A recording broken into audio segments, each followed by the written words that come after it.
Good afternoon. How are we all? How is everyone doing today? Welcome back to Savva Talks Spurs. I just thought after the kind of foray of yesterday and everyone getting massively excited and over the top, etc., that I thought I would just bring it back down to reality today and just see how everyone's feeling. Now the dust has settled. Now it's all dawned on us that we actually have Champions League next season. Great work by Antonio Conte and the players. The fact that he's basically done this with, let's be fair, 11 players, maybe 14 at a push. I can't really think of too many outside that 11 that have really contributed in any massive way. So it was really good. The form coming into the end of the season was just ridiculous, to be honest. I think it was 8 wins, 2 draws and a defeat. So I think what Conte was brilliant at, coming in, he had the right runs at the right time. He had that run when he first came in, then there was a blip, then it was all very much win, lose, win, lose, win, lose. And then this last 10, 11 games has really seen us over the line. And thank God it did, because, as poor as those lot down the road have been, they didn't finish far behind us. So it was definitely needed, and we got there in the end. So I just thought that we'd take a couple of questions and see if anyone's got anything they want to ask just for this Monday afternoon while I am on my lunch break. Contrary to belief that I do not have a job, which I was told last week. So if anyone has got any questions, just get them in the box. Just watching a really good feed actually from Tapping Tobes, praising the work that Antonio Conte has done, and he's completely right. He's done really well since he's come in. He's got the best out of Son. He's got some good stuff out of Kane. Bentancur and Kulusevski have come in and absolutely changed it for me, those 2 signings. Now, this for me was proof that you don't need every signing to be a world-class footballer. You just have to have the right peg that fits the right hole.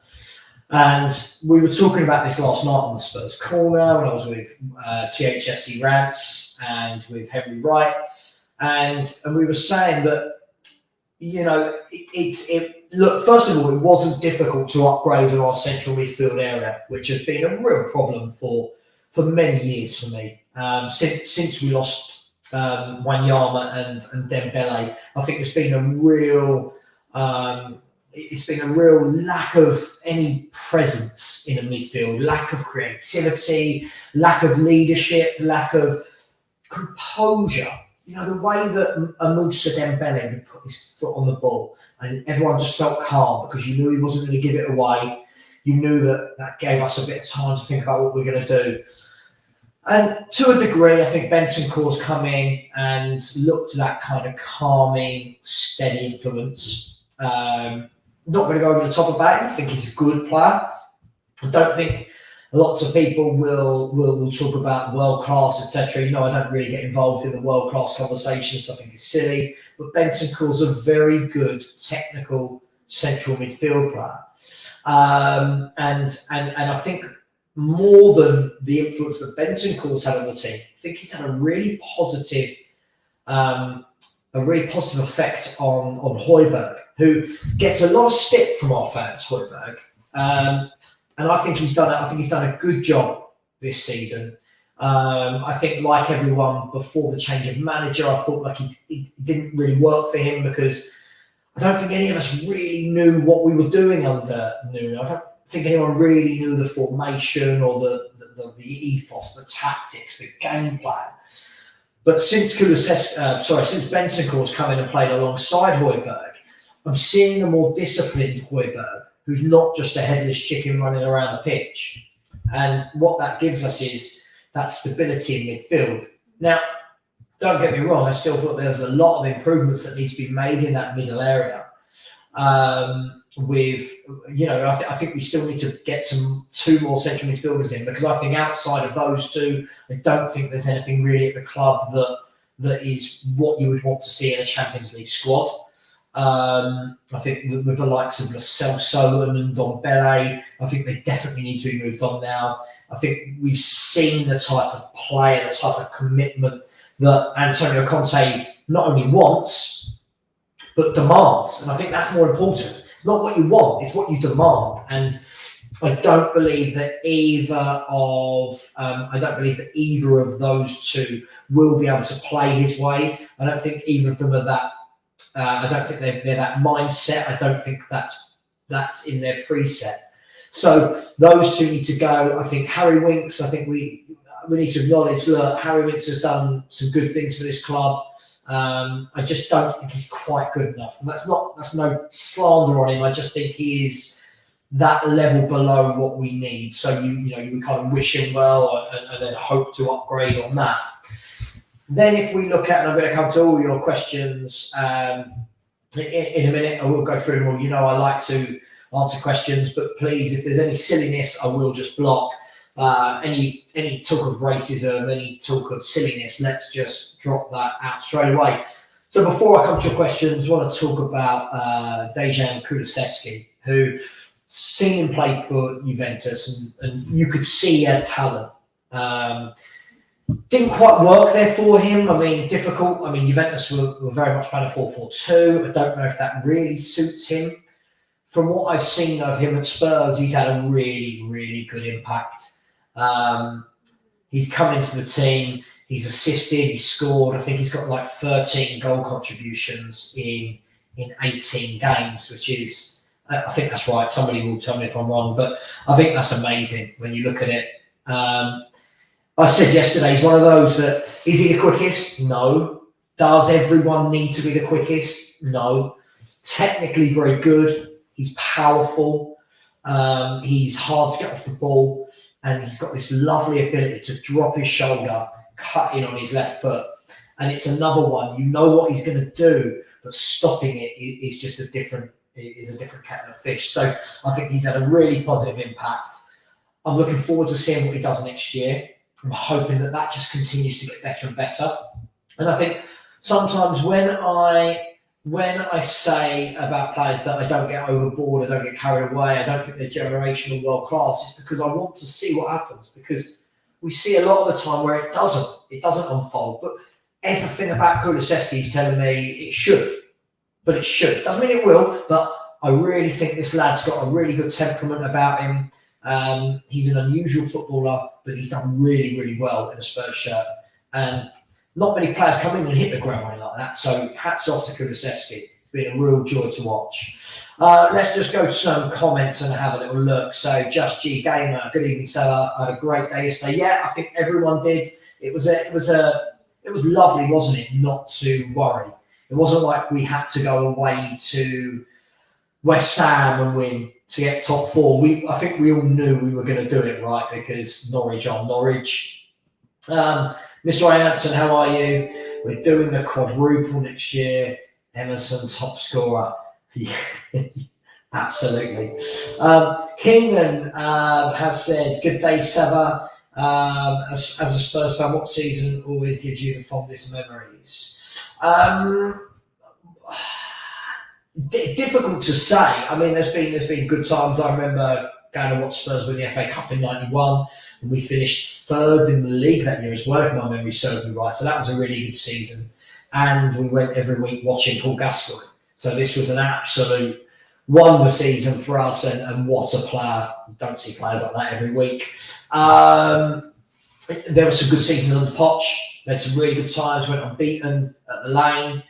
I really enjoyed some of the seasons with Ginola. The team was what it was. It wasn't amazing, but that man did things with a football that got me off my seat. And other than Gareth Bale, no one's done that for me since. So I'd go with those seasons as well.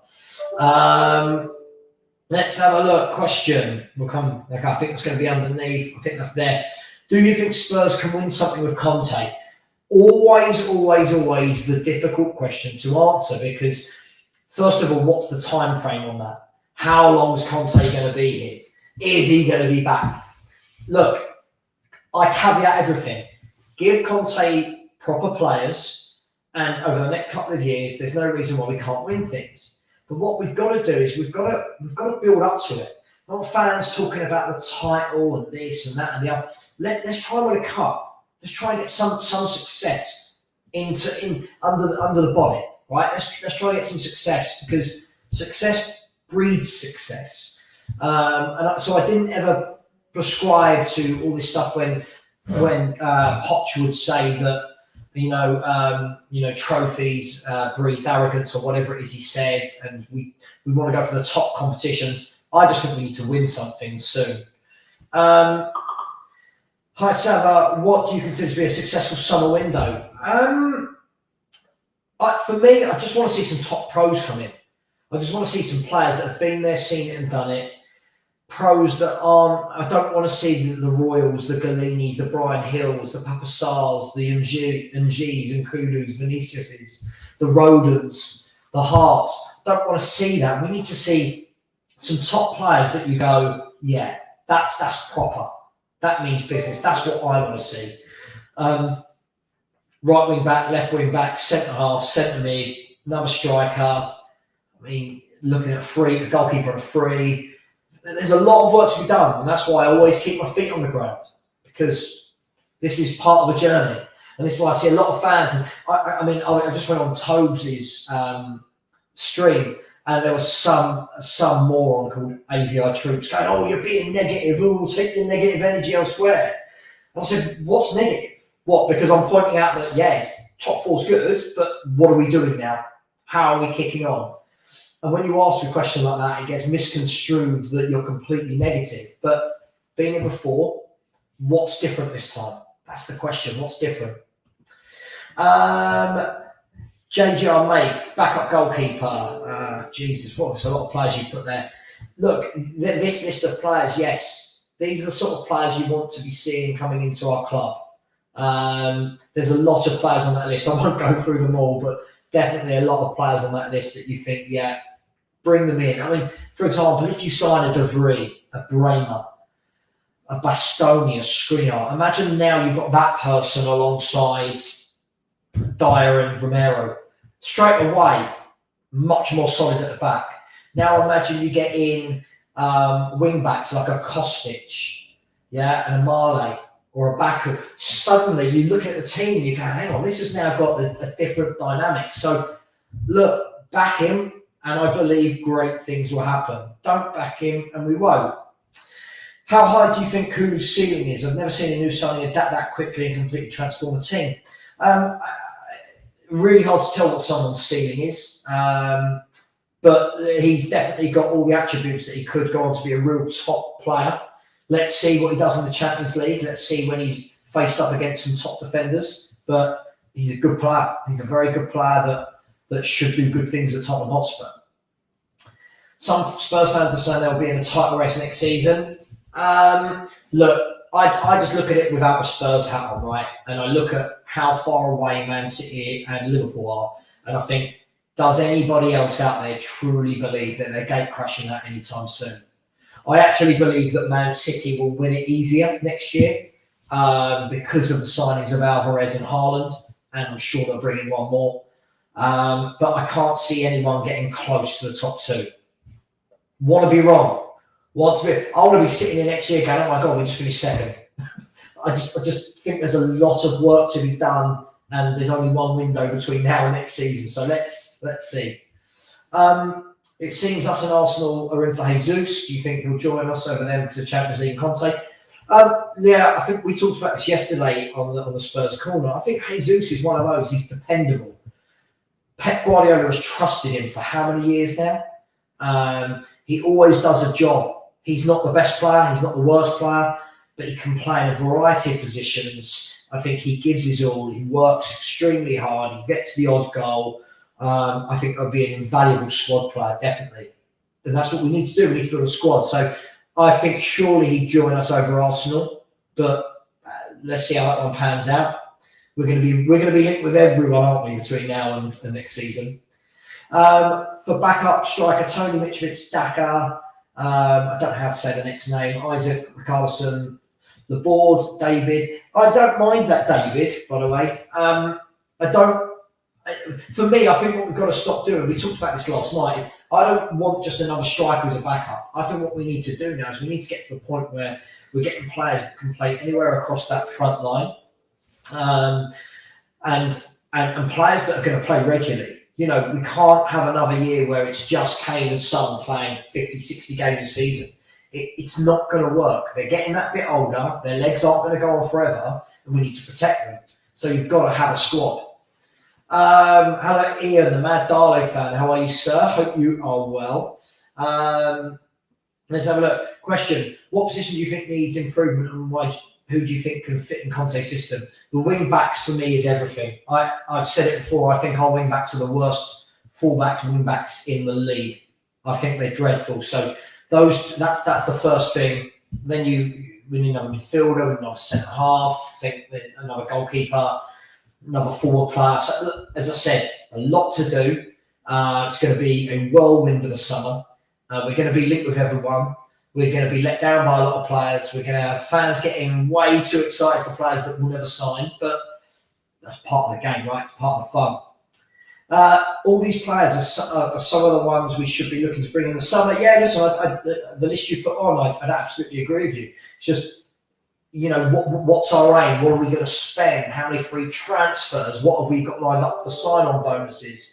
Yada yada yada. So there's a lot to think about, but hopefully they've already got the plans in place because that's their job, right? It doesn't just start now. It should have started back in January when the window shut. Loads of reliable sources saying we're going to be targeting ready now players that have a winning mentality over young experienced players. I hope this is right. This is all I've asked for 20 years, and we don't do it. So for me,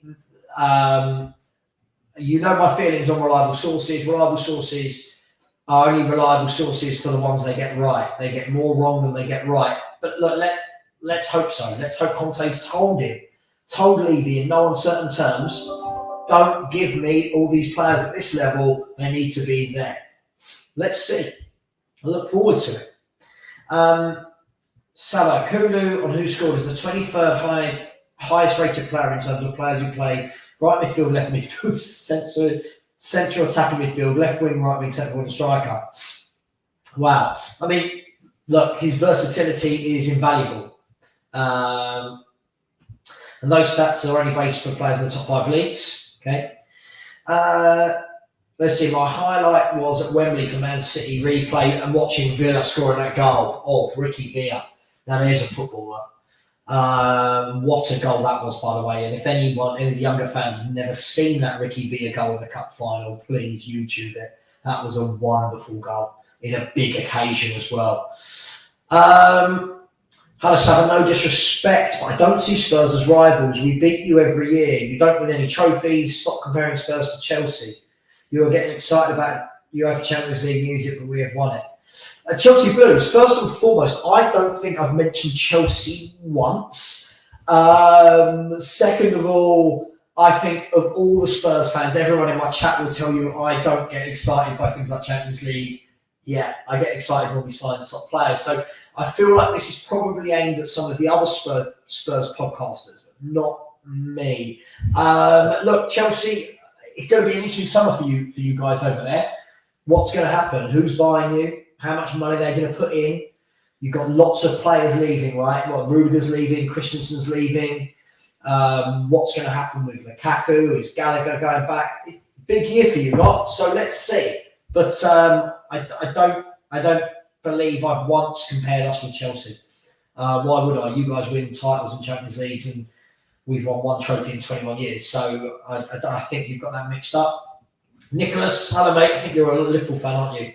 I think Tottenham can challenge the top next season with the right investment this summer. Chelsea went from 10th to 1st after Conte came in. Yeah, I think the difference is that Chelsea squad wasn't as bad as our Spurs squad. And I think when Conte came in there, if I'm not wrong, they didn't have Europe for the season. So he's got to contest with 2 games a week. He's got to build a squad. I can't see challenging for a title, but I would like to be wrong. Is my mic not working? Can anyone hear me? Can you hear me? Is that better? Can you let me know if the mic is working now? Apologies, I didn't have it in front of me. Let's have a look. My mic sounds a bit dodgy. Have we just done that? Yes. Now, this is a proper footballer that I would like to see. I would definitely like to see Milenkovic-Savic. He's a very good player. He scores, he assists, great engine. Physically, he's strong. That's the sort of signing where I would go, wow. But let's see. So, yeah, good point, that golden boot. Freddie SP, I've seen Bastoni play 2 times, and I was honestly not impressed. Look, I've seen him play a number of times. I think he's really good. This is the difficulty, right? A player's only as good as the day that you watch them. And if he had an off game, what can we do? But look, I think it's well known. He's well regarded as a top centre half, especially in that left centre back mould. I think if he joined, you'd see just how better he is than what we've already got. Marley would be a 6 signing. Yeah, I like Marley. Very good player. So there's players everywhere. Darlington FC are a fan of National League North Club. We need the money to survive. Thanks. Listen, I know. You tell me a lot about Darlington. I hope you go up next year. Listen, I'll keep a lookout for their scores because you always take the time to come on. So fair play to you. Coach Silva, players are coming out calling on Levy to push on and back Conte. I think they will buy 2 defenders, one of which can play centre-back and also right-back, left-back, then a creative mid, then one forward who can play a centre-forward or winger. Look, Coach Silva, for me, this is the thing. I think this isn't about fans just wanting better players, right? This is part of the reason why players like Kane wanted to leave. They want to play with better players. They want to win things. So I think for me, it's a collective. We all want to see better players. And that's why when a lot of our fans champion some very average players, it makes me question their mindset and their ambition for the club. I get it. We want to defend our players. But for me, I think Antonio Conte is ruthless, right? Top clubs are ruthless. They don't worry about sentiment. They worry about winning. And I think that is what Conte will try to install over the next couple of years. Nicholas has said Tottenham are in crisis multiple times this season and still finished only 3 points behind Chelsea. Next season, I see them finishing higher than Chelsea. Possibly. Again, I mean, I'm not sure what that Chelsea fan was saying. I really didn't compare Tottenham to Chelsea. Ifs, buts, and maybes. It all depends on what. On what Chelsea do this summer. That's a club that's got a lot of things to sort out. And even if they now get this sorted in the next couple of weeks with an owner, does that owner just suddenly chuck in 150, 200 million and they go and buy top players? We'll have to wait and see. We'll have to wait and see on that one. +2 wing-backs, and I don't expect us to spend a fortune as Conte doesn't spend massively, just clever players. That's the one for me, Coach Silva. I think when we talk about will he be properly backed, everyone always equates properly backed with tons of money.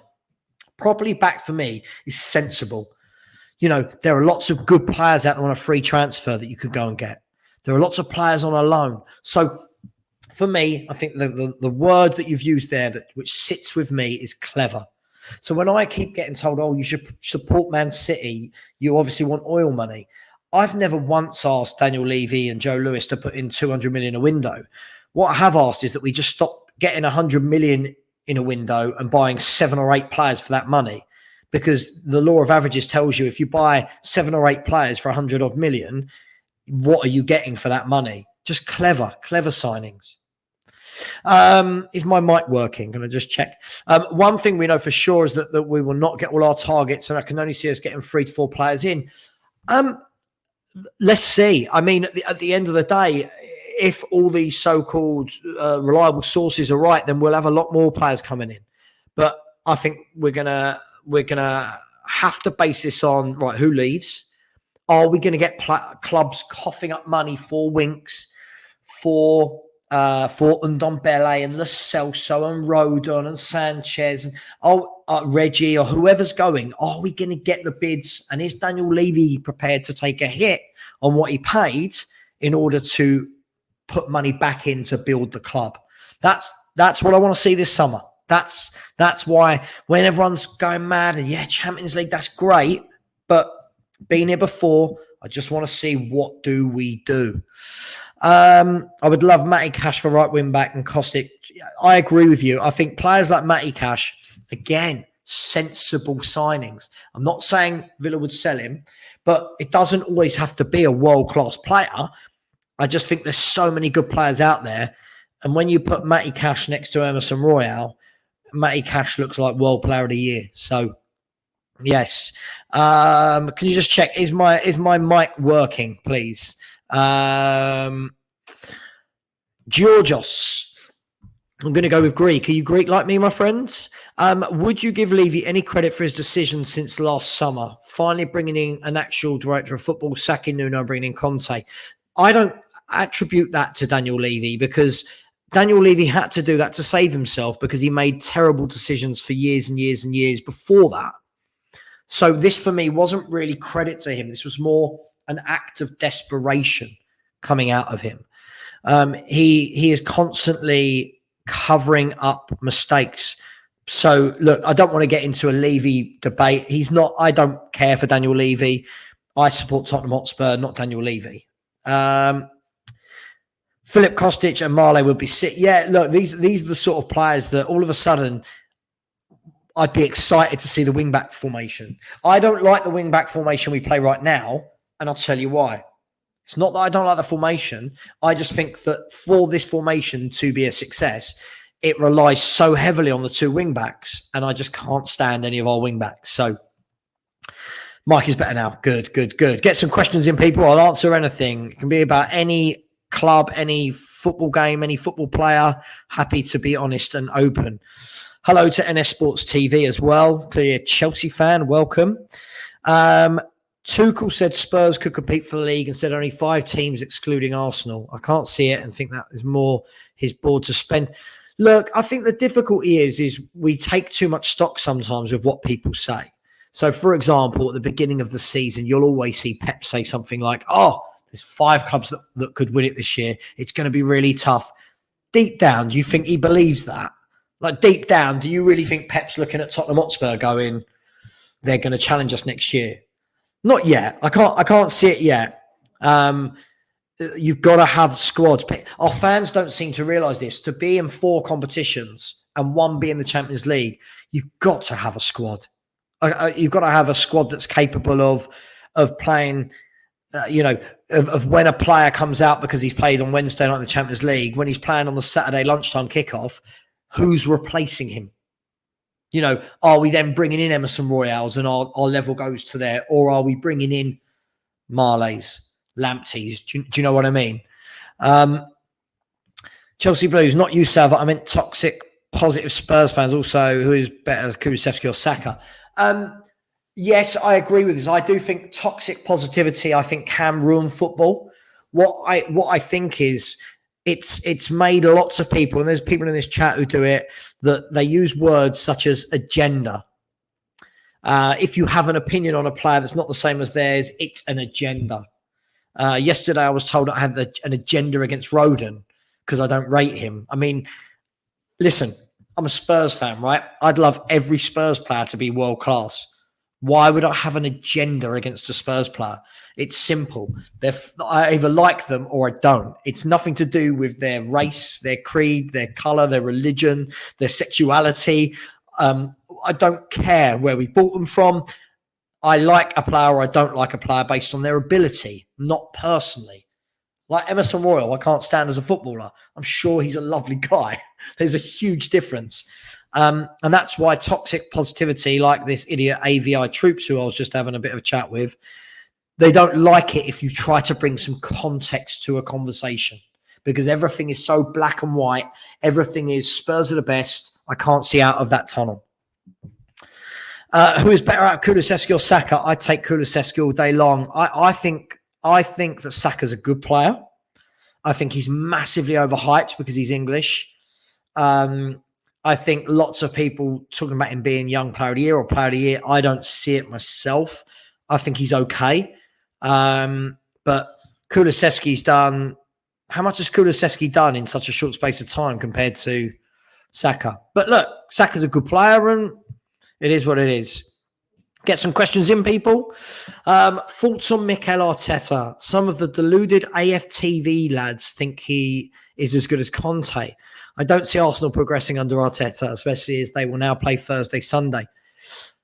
A few things here. First of all, one thing I've never got, I don't know if anyone else feels the same about that, is I've never understood this whole Thursday, Sunday thing being an issue, because it's exactly the same as when teams played Wednesday, Saturday. And no one ever said, oh my God, we play Wednesday, Saturday.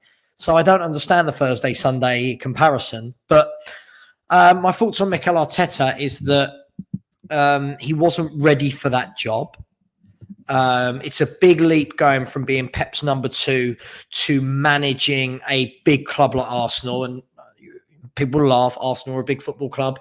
I feel like there should have been somewhere in between, a championship team or a bottom half Premier League team. I think that him winning the FA Cup papered over the cracks of his actual ability. But again, he is a younger manager. I don't feel in two ways about him. He hasn't done anything that makes me think he's tactically brilliant or I'd want him at Spurs.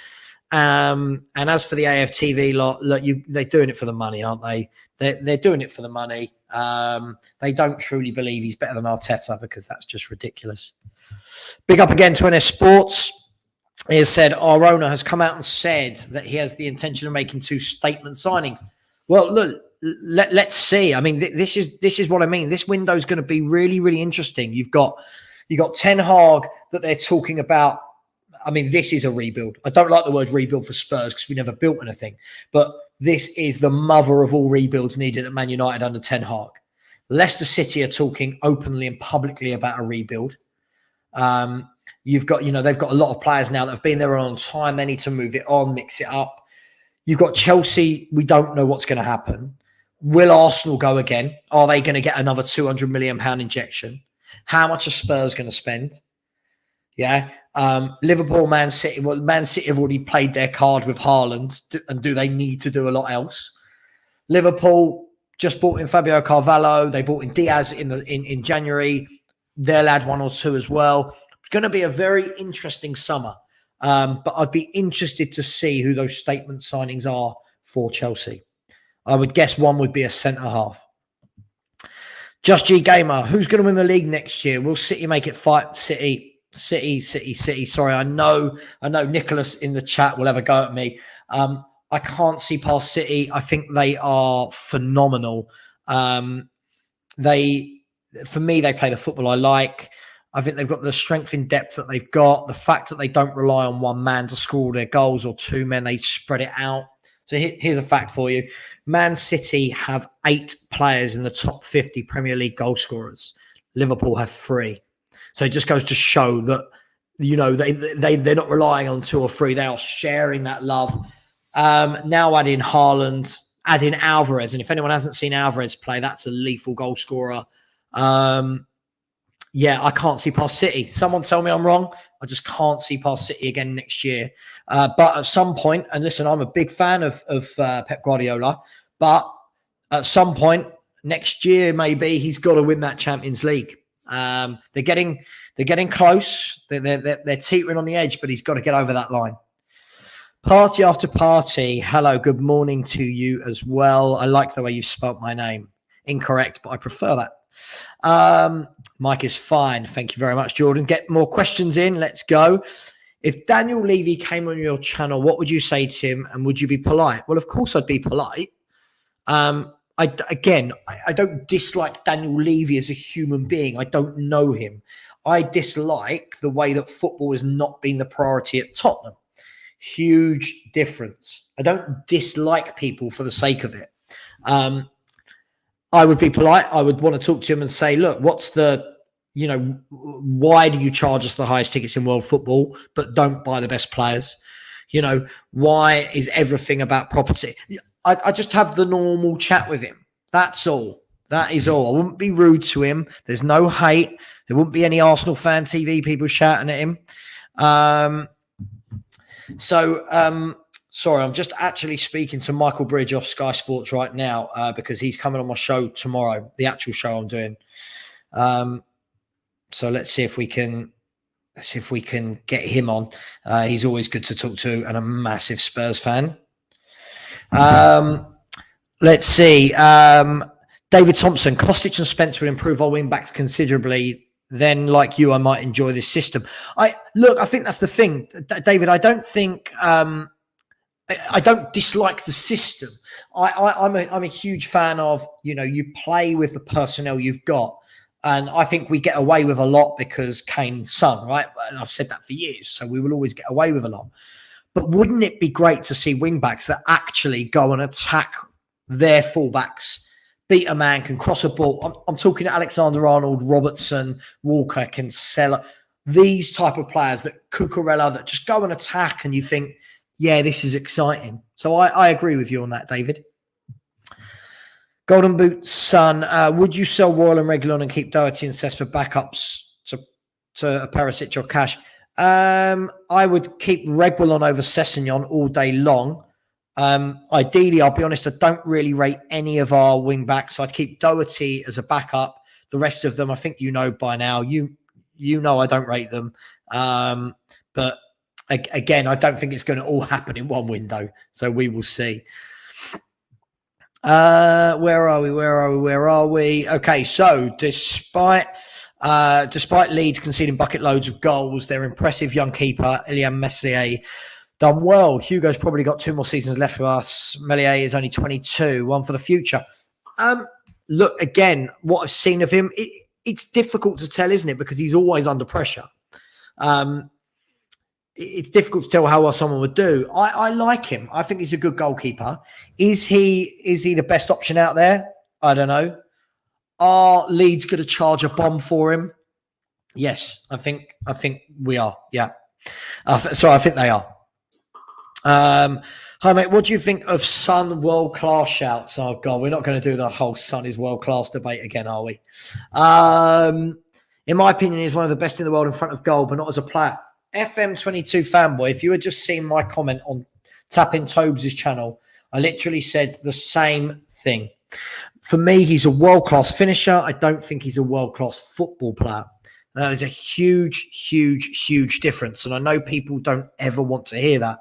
For me, I think when he's through on goal, when he's getting in behind, I think he's lethal. Some of his goals from outside the box are lovely. His all-round game for me, I don't put him up there with players I consider to be world-class. His all-round involvement, his touch, his control, his link-up play, that's only for me. I'm not saying he has to have those attributes because that's not his game, but I'm not easily sold on players being world-class, so I'm the wrong person to ask. I've got friends that will tell you that there's 50 world-class players. I've got friends that will tell you, like me, I don't think there's many at all in this day and age. So don't anyone take it personally. It's nothing against Son. I just don't think many players are world-class.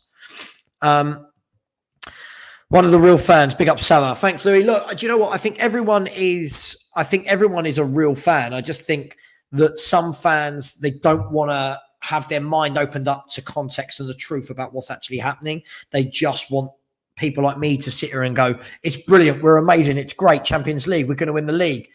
And then I'd get more followers. But that's not me, I'm afraid. That's your last word on Spurs and that kind of stuff where it's all smoke being blown because they're affiliated to the club. I'm not. I'll speak the truth. Thank you, Fabio Paratici. We will get great signings like Romero, Bentancur with 200 million spent in the summer. I mean, yeah, thank you for those signings that you already knew, but thank you for also bringing in players like Royal, Gill, Galini, Sarr. Yeah, so it's jury's out for me. You've got to see more like the latter three than the first four. Goals are no, because if you play Saturday, you'll usually play on Tuesday in the Champions, and Wednesday if you play Sunday. Look, for me, there's no excuse. At the end of the day, if you're getting 3 days rest, you're a professional footballer. So I don't see there's anything in that for me. Big up Savva. We bottled it. Never wanted Arteta. Finished 8th twice. Bottled Europa twice. Now he's bottled top 4 after 250 million spent. Rooting in January. He's on a suicide mission next season. He's gone. I think the difficulty for Mikel Arteta is your squad was dreadful. And did you have the pool that you thought you had? So yes, 250 million has been spent, but was there the pool there to go out and buy top players? I'm just asking a question. I don't know the answer. Is Arteta the pool? If I'm a top player playing for AC Milan, Real Madrid, and Mikel Arteta comes calling, am I going, yeah, I want to play for that guy? Or am I going, well, hang on, Conte wants me and Klopp wants me and Pep wants, I don't know. The second problem you've got is Arsenal have chosen to go down this route of a young squad. Now, that's fine, but that can't then be used as an excuse, because if you choose to go down that route, you know what comes with young players. You know that they're going to have great games, and you know they're going to have games where it's too much for them. If you don't have enough older, wiser heads in that dressing room, you will not get through tough periods like Arsenal did at the end of the season. So you kind of reap what you sow, the same way Spurs have for multiple years under Levy. You put together what you have, and then you can't wonder why you didn't win anything. Chelsea Blues, the new owner said he will make 2 statement signings, and they have no intention, and they have intentions to win the league. We are linked to Koundé, Tchouameni, Felix, Dembele, Rice, Koulibaly, and Nkunku strike. I mean, look, if you go out and buy Koundé, Tchouameni, Felix, Dembele, Rice, Koulibaly, and Nkunku, look, you're going to be in the title race. But let's. I tell you what we'll do, Chelsea Blues. Let's revisit this every 4 weeks and see where you are with those statement signings. And then maybe we'll get you on the show, right? And you can talk to me from a Chelsea perspective. NS Sports TV, a lack of out-and-out number 9 costed City against Real Madrid. Possibly. I mean, look, there's 2 ways. Again, look, I sit on the fence. There's 2 ways of looking at every argument in football. This Man City team, did someone will tell me if I'm right or wrong? Let me just quickly check, actually. How many goals did Man City score in the Premier League? Man City scored 99 Premier League goals. They scored bundles of goals in the Champions League. The problem is whenever they don't win a tournament, it's they need a striker. Now, you'd never say no to a great striker. They clearly haven't. They've gone and got Haaland. And next season, yeah, look, the questions, right? For me, Haaland's going to fit straight in and he's going to bang in goals for fun because he's that good. The question for me more is, how does that affect City's overall play? Does he blend in? Do they change it slightly to go a bit more into the front man and play off him?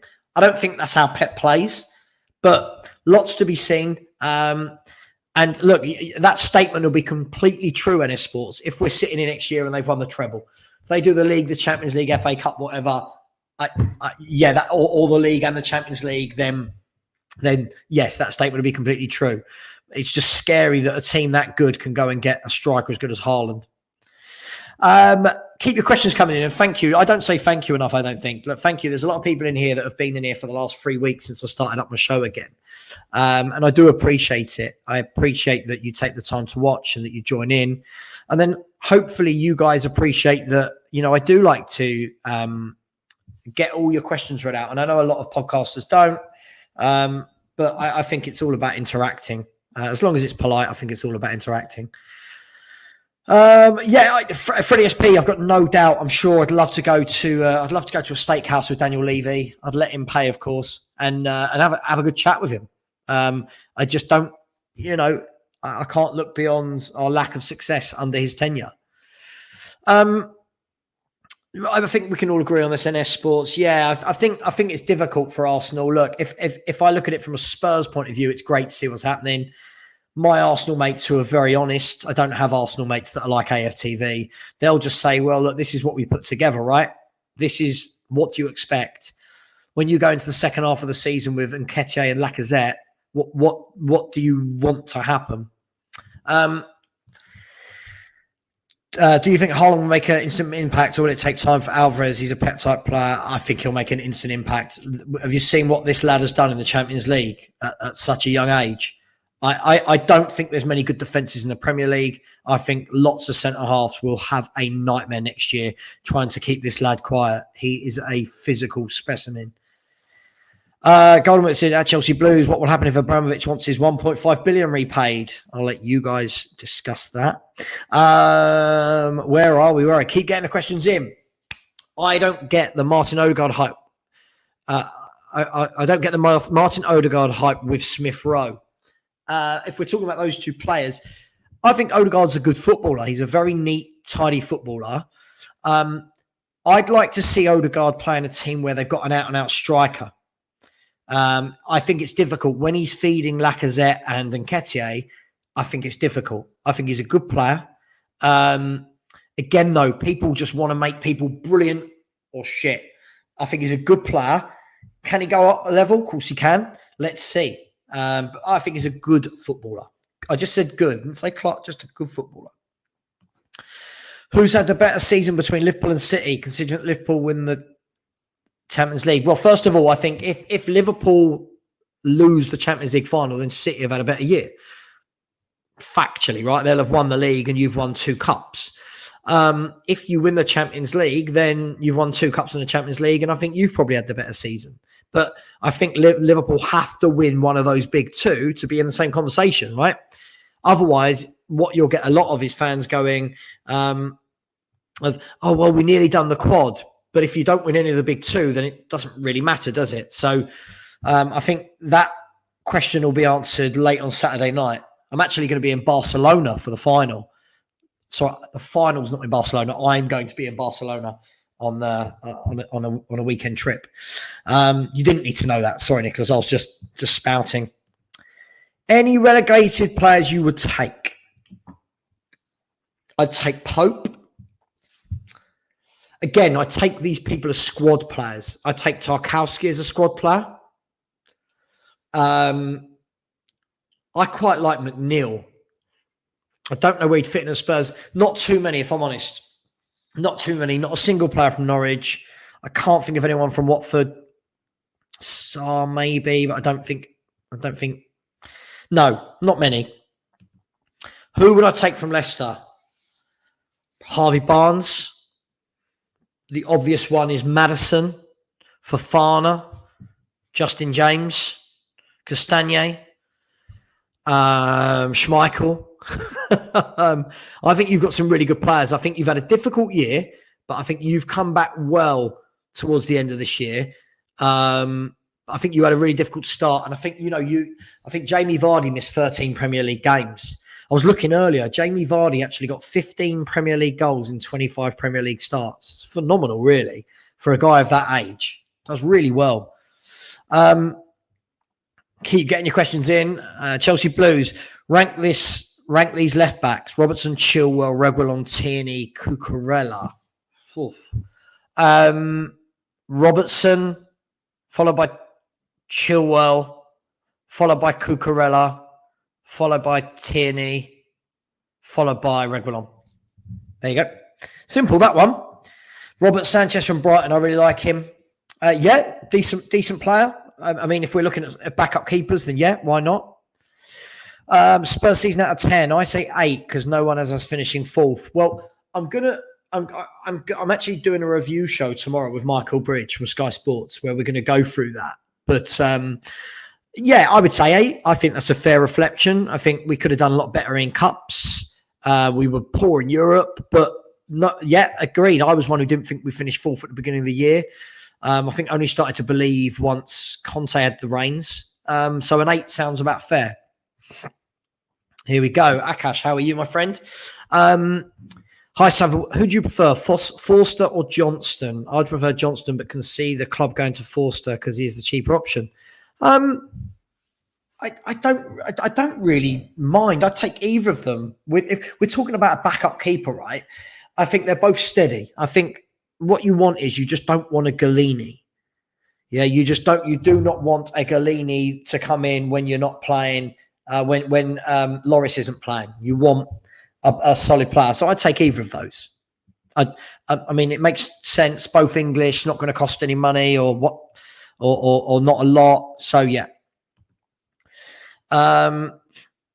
Rank these right backs: Trent Alexander, Reece James, Cancelo, Walker, Emerson, Trippier, Tomiyasu, Hakimi. I think again, right. So the difficulty with this, I mean, that's a lot of people to rank. The difficulty with this is they're very different. Lots of very different types of fullbacks in there. So if I'm going attacking, I'm looking at Trent Alexander-Arnold. If I'm looking at defending, I'm going Kyle Walker without a doubt, because hardly anything goes past Kyle Walker. And then Reece James, again, very good attacking. I don't know how good he is defending. Cancelo, again, for me, just a really versatile player that can play anywhere. Very comfortable on the ball. I know I'm not really answering your question, but what I do know is that Emerson Royale is at the bottom of that list by a mile. So yeah, lots of players, but again, it all depends. Look, there's a reason why Kyle Walker stops all of the other right backs getting in the England team, because nothing goes past him. Tom Ripley has said Salah is also not a technician. Is he world class? Now, again, let me caveat this by saying I don't think many players are world class. Again, I think Mo Salah is a very good goal scorer. I think he's world class at putting the ball in the net. His all-round game for me, again, leaves a lot to be desired. Too much diving, goes down easily, not strong enough on the ball, tries to shoot at every opportunity. What you can't argue with Salah is his goals. His goal output since he joined the Premier League. I think 5 years he's done, we did this yesterday, was it 118 Premier League goals and 46 assists? So I don't put many of these players in the world-class bracket. I think that football players are worse than they've been for a long time. But I know what you're trying to do. You're trying to make this Son against Salah, and I don't know. Icardi from PSG, would you take him? For me, one of the best finishers, and I think PSG's new sporting director. I think the difficulty with a player like Icardi is he plays one way. And I think what we need more than ever in our front three is that interchangeableness that Liverpool have got. So if you look at Jota, Salah, Diaz, they all just float around. There's no one real focal point. And I think the problem is every time you played Icardi, you wouldn't be able to do that. However, if someone goes and signs Icardi, you're not going to say, oh, no, I don't want him, because we don't have strikers. So I don't know if that was a bit of a politician's answer. Gooners could finish 7th, 8th next season. Their only chance of getting Champions League is by winning the Europa League. Man United, West Ham, Leicester, Newcastle will strengthen. They will be fighting for 5th, 6th. Yeah, I expect to see a much stronger Premier League next year. I thought this year was a really poor Premier League, and people might argue against that, but Man United got Europa League and they were absolutely dreadful. That Arsenal team is really poor and they nearly got Champions League.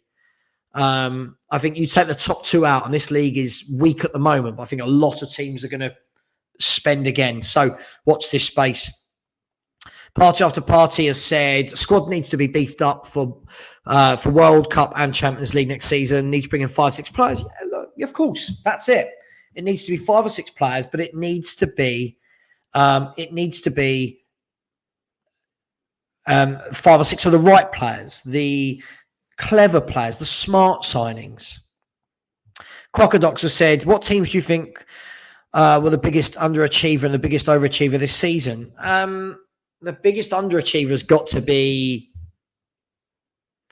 I think, Chelsea. When you look at the squad that Chelsea have got, sorry, Chelsea fans in here, I think, look, I'm not saying they should have won the league, but they definitely shouldn't have been 20-odd points behind the front two. The biggest overachiever, I think, Eddie Howe, what he's done at Newcastle. I think Bournemouth have done fantastically well under Thomas Frank. I think we've overachieved when I look at the squad we've got. So a few shouts. Golden Bay, Conte has already surpassed Arteta's project in 3 years and 250 million spent. Yes, depending on what the project brief was. If the project brief was to win a trophy, then Arteta's won one. If the project brief was to get in Champions League, then Conte's achieved that. But there's just no doubting who the better manager is, right? It's not even a debate. Really enjoy your channel. Great interaction with the fans from different clubs. Got to go now and keep it a good word. Thank you, Coach Silva. I think a lot of people see me as this negative Nelly, but what I try to do is I try to answer with context. I try to answer with realism, and I try to get other people involved. What I don't ever want to do is be driven away the way I was before, with so many people going at me that I just don't interact and I just talk to my guest. Prime Gerrard or Prime Kane? I mean, really difficult question to answer because they're just two completely different players. Could you do me a favour, Nicholas? Could you ask me that question, but with two players who play in the same position? Because these are two very different footballers. Politician answer again. We'll keep going for a little bit more. Everyone's being very polite today. Savva, he's not good enough, brother. This process and project of youth is a shambles with a few quality youngsters. That's it. He signed Xhaka, holding on to new deals, begged Eddie to stay. It's a joke. Look, mate, I don't doubt it. I don't doubt. As I said, I don't know why he was installed as your manager, going straight from being a number two. I don't feel that was the right move for Arsenal. It's the right move for Arsenal from a Spurs perspective, but I just couldn't see what you'll do.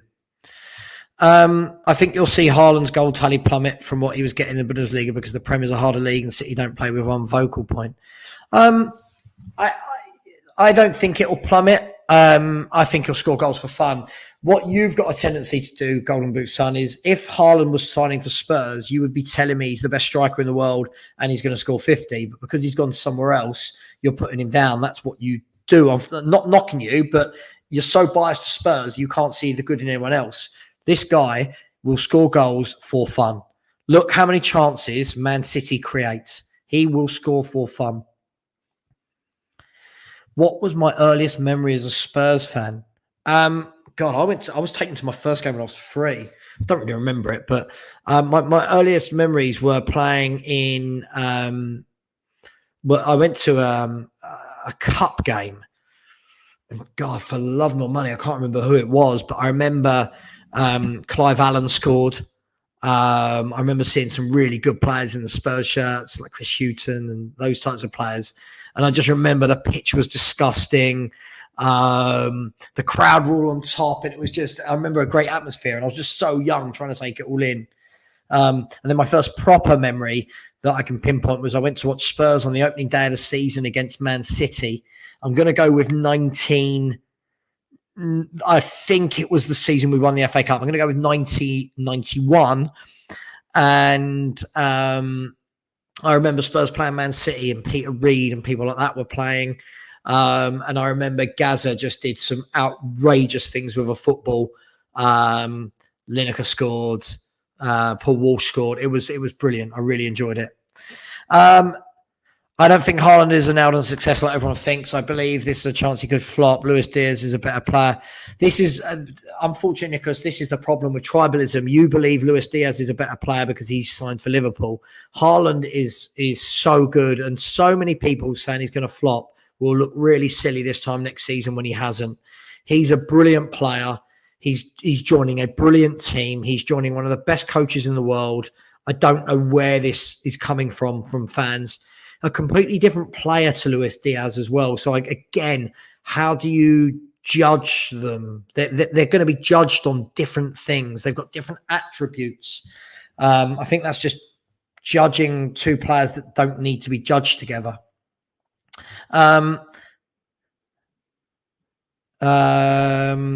He's the problem. Spurs were a mess with Nuno. What changed? I hope you get top 4 without him. You don't get those signings without him. You don't make Champions League. Look, Nuno for me, I don't feel like anyone. Someone will tell me I'm wrong because someone will back him because he was Spurs manager.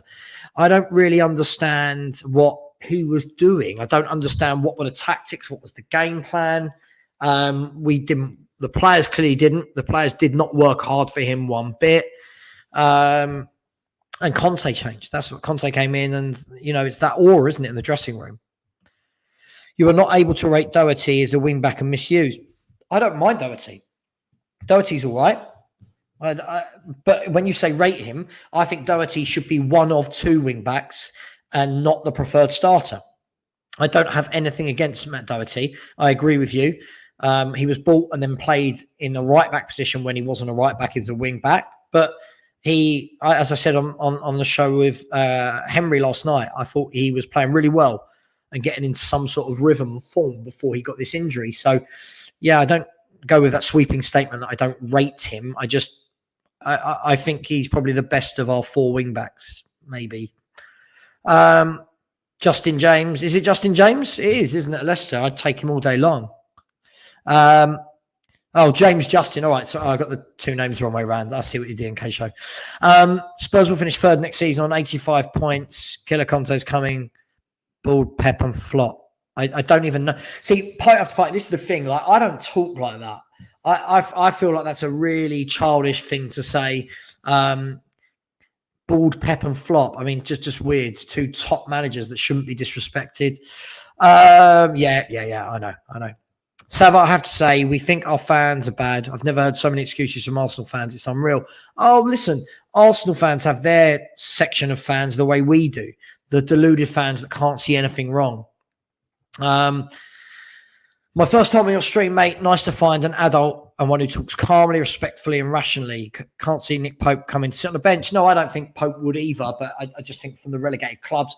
Look, this is the thing, and I've not always been this way. I've had some bad times, but I try to be honest about it rather than my Spurs hat on, because if I talk about Spurs players from here, then this doesn't make sense. And there's too many people, like party after party is one.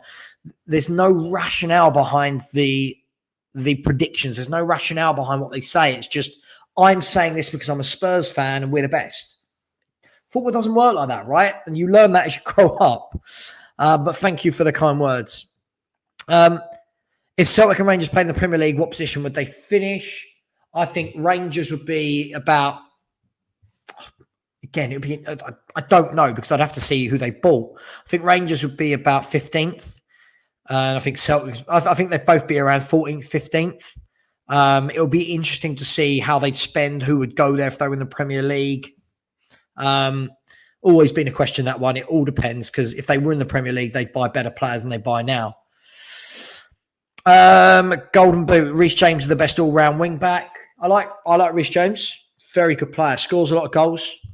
I think he's a very good wing back. Who would you support if not for Spurs? Dartford. I go to watch Dartford all the time.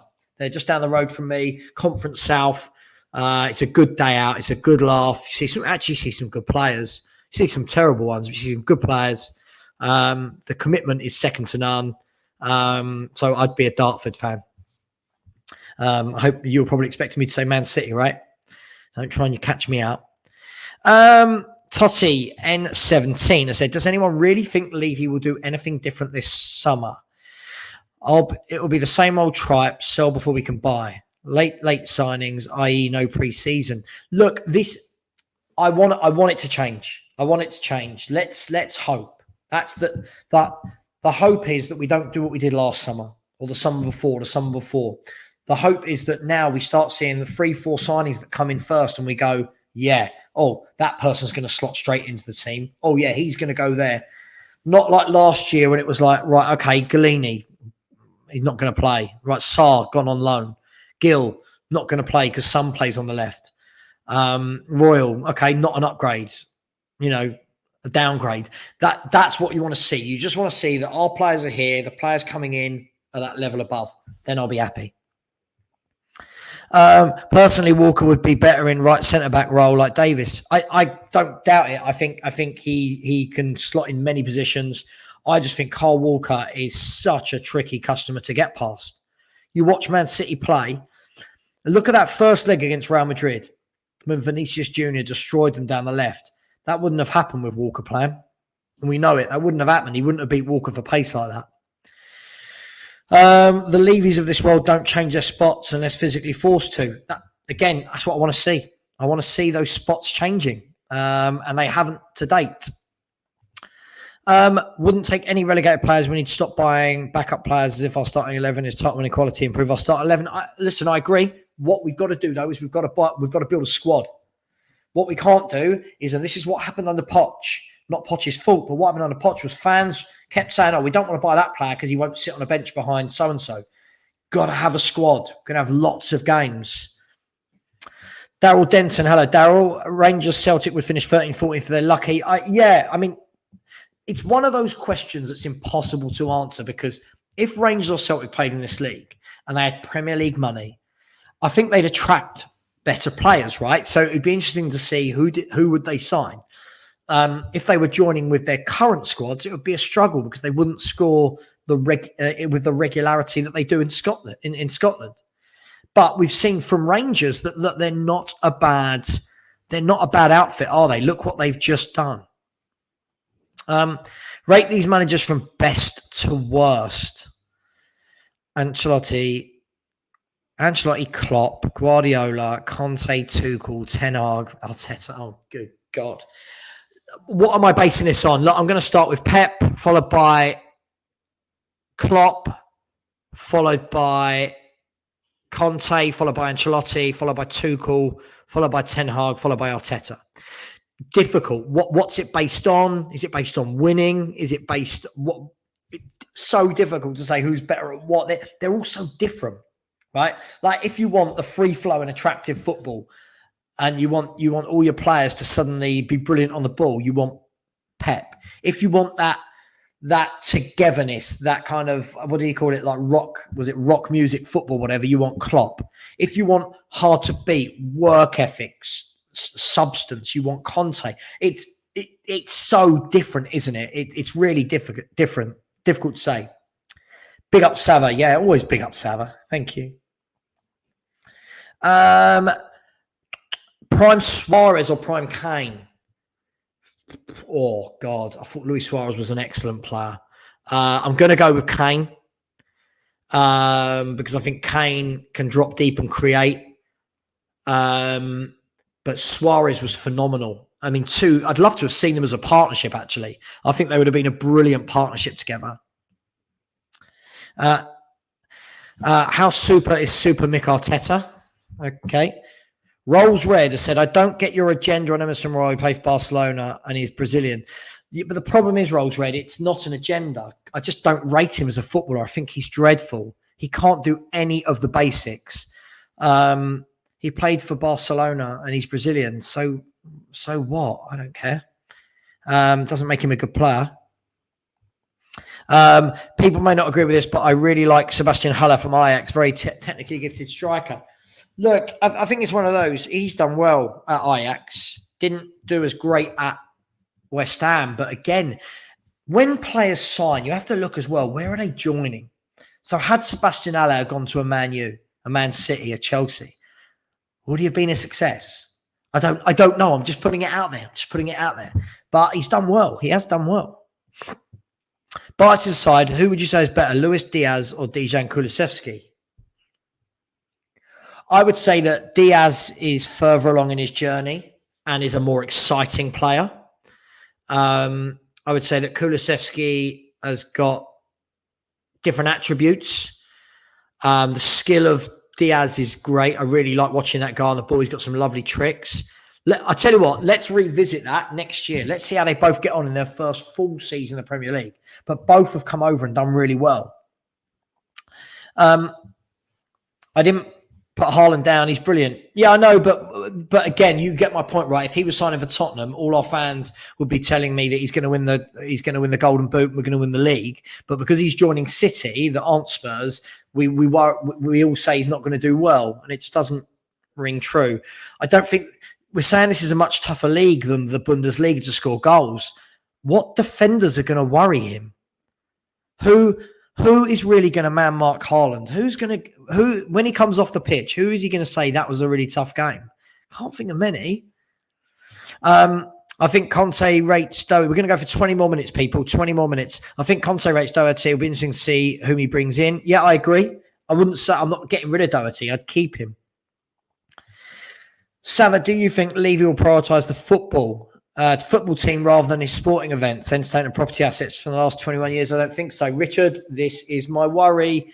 For 21 years, we keep releasing statements that we're building flats, we're building a casino, we're building a stadium, we're building a golf course, we're building a training ground, we're going to have the boxing, we're going to have the NFL, we're going to have Lady Gaga singing in the Stone Road. For once, I want it to be a summer where it's not about that and it's about bringing in some quality pros. Let's see. Pete has said Haaland can just sit on the penalty spot in every game and will bag the golden boot with a ball City put in. I just don't see how people think he's going to flop. I think the question will be, does he play every game? Because Man City can afford to rotate. But the amount of money they're bringing him in for in terms of wages, you can bet your bottom dollar he's going to play a lot. Time to stop building the Kane and Son statue. I don't really care about statues, if I'm honest. I say wait until they've won something for the club before we build a statue. Yep. My oldest memory of a football fan was when Darren Anderson hit the post in extra time against Germany in Euro 96. Jesus, yeah, what a good tournament that was. Really good England team. Darren Anderson, nice guy. I interviewed him. Really nice guy. Talked really well. He was a gentleman. We haven't seen him in the league yet. Look at Lukaku, who was smashing in Serie A, but every time he comes back to the Premier League, he flops. Now, Golden Boot, this is where fans like you don't really use your brain. This is what I mean. Think about what you've just said about Lukaku. Right? Every time Lukaku comes to the Premier League, he flops. Let's get up his statistics, shall we? Lukaku. Are you ready for this? Lukaku flopped in the Premier League. He got 17 in 35, so 1 in every 2 games playing for West Brom. He got 15 in 31 for Everton, 1 in every 2 games. He then got 18 in 37 for Everton, 25 in 37 for Everton, 16 in 34 for Man United, then 14 in 32 for Man United. I don't really think you can say these numbers are, that he flops. I mean, this is what I mean. You're telling me that Heung-Min Son is world class. He's only ever got 23 goals in the league. Lukaku, who's had seasons better than that, is a flop. You've got to be consistent. And this is what I mean. Be consistent. You put everyone down that doesn't play for Spurs, but everyone who plays for Spurs you think is amazing. Definitely Nuno was like a supply teacher. I was 2 years old. I'm not sure what that was in response to. Would you consider doing fan call-in shows next season? I would if there was enough. If there was enough need for it, I would. We'll see. We'll see. I just think you'd get a lot of idiots calling up and swearing and trolls and stuff, and it just ruins the fun for everyone. Yeah, it's crazy. Just not understandable at all from them. Yeah, I agree. We should go to Wolves, Brighton and Leicester and say how much for Neves, Cucurella, Maddison. Listen. I want to start bringing in some players from the Premier League that have been there, seen it and done it. Yeah, Brighton, Leicester, Neves, quality player. Maddison, quality player. Cucurella, very good player. Yes, please. Am I a tourist? I don't know what that means. About what? Credit to Levy to sack the manager of the month and save the season. I don't credit Levy. Levy brought in Nuno for no reason at all. He sacked a manager 6 days before a cup final. He sacked a manager at half time of a game one. No credit for me on Levy on that. He brought in Conte because he had to be saved. Will you ever be rich enough to buy Spurs? And if you am I ever going to be rich enough? Spurs will cost about 3 billion. I've only got 1 billion in the bank. I promise when I make my second, I'll think about making an offer. If I was owner, what's the first thing I'd do? I'd make it about the fans. If I was the owner, the first thing I'd do is make it about the fans and sort out the team. I wouldn't constantly try and chuck promotions down their throats. Spence, do you think he will be? I'd take Spence from what I've seen. Excuse me. Lots of talk about his attitude. I'd be interested to see what the problems are there. Is he creative enough as a right wing back? His numbers don't suggest so, but I like him when I watch him as a player. So If Conte brings him in because he wants him, great. Both won't play regularly ever for Tottenham Hotspur, I don't think. That's only my opinion. I don't know why they were bought. Again, it was just panic buying. Pete, spot on. Haaland is built for this league. Stop thinking otherwise. Yeah, I think Haaland's built for any league. He is built like a brick wall. What is he, 6'2", 6'3"? Right foot, left foot, header. I don't understand the doubting. I think we just answered that. The question is, will Levy buy players with no resale value? He doing the cold turkey this summer. Again, look, Daryl, the problem is a lot of the players he's bought, he's going to make no money back on because we didn't buy properly. Lo Celso, he's not going to recoup. Ndombele, he won't. Will he recoup on an Emerson Royale? Is he going to recoup on a Bergwijn, Davinson Sanchez? I think there's a lot of players there that he's going to lose a lot of money on. So what do you think of Bastoni? I like Bastoni. Whenever I've seen him play, he looks good. Conte knows him. It's a no-brainer for me. Again, this is for me. It's just a little bit over the top. Dare, party, dream, win, do. If the dream was Champions League football, then we're on different pages as a fan because my dream doesn't stop at Champions League football. This is part of the journey. So dream, I'm not really sure. I'm not really sure I go with all these sentiments like Spurs brought out that thing that time called Raise Your Dare whilst buying crap players to the club. So the club didn't even raise their dare. So I don't buy into all these gimmicks and yada, yada, yada. Yeah, Brazilian isn't a qualification. Very true, Stephen. Sometimes I think you're deluded, but everything you're saying is true. I'd love to, Hilsey, tell me, what do you think I'm deluded about? I'd like to know, not in a bad way, I won't take it personally. What do you think I've said in the past that's deluded? Because I'm still waiting for this club to prove me wrong. What has happened to Gareth Bale? He didn't even have the decency to thank the Madrid fans. He's on 600 a week and just plays golf for a living as he lost his hunger. I just think the man's injured all the time. I think his love for the game doesn't appear to be what it was. But his injuries are terrible.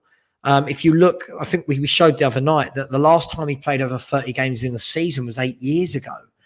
You can't rely on him. 600k a week. I don't think the fans liked him that much. I don't think he liked them that much. No love lost. He should either retire or go to the US. I just think any fans who want him back now, it will be based on sentiment and not on what we actually need to take this club forward. Emerson probably as a Brazilian than being Brazilian. Yeah. Okay. Tom Ripley, what kind of player would you like for the Kane position? Someone like Havertz who can grow into a 9 and play in the 10 and the sides. I think it needs to be like what Liverpool have done, where they've got Diaz, Mane, Salah, Jota, Firmino that can all sort of play in all those positions. I think the moment you buy, I'm going to say a Kane type player, but that's really difficult because there aren't many Kanes. You're almost saying to yourself, that striker is going to be on the bench all the time. What we need is players that are ready made, players that we can mix it up in the Champions League. You know, tough Champions League game, coming back to an easier league game. You've got to keep the legs fresh. I think Havertz has done well. I think sometimes we forget how young Havertz is. I think he's had a decent season this year. Looks like he's growing. We'll see. Constance and NFL is a great revenue stream that we have over our rivals. How many other Premier League clubs have that? Again, I am not a fan of business. I am a fan of a football club. And to date, Daniel Levy has not put any of this money into the club. He is still buying the same old crap players he always buys. So no, I don't really care. And again, it's weird how many of you football fans are so invested in NFL and this and that and the other. I'm a Tottenham Hotspur football fan. I don't understand fans anymore. Savva is applying to be Haaland's next agent. Don't be a stat merchant. Eyes don't lie.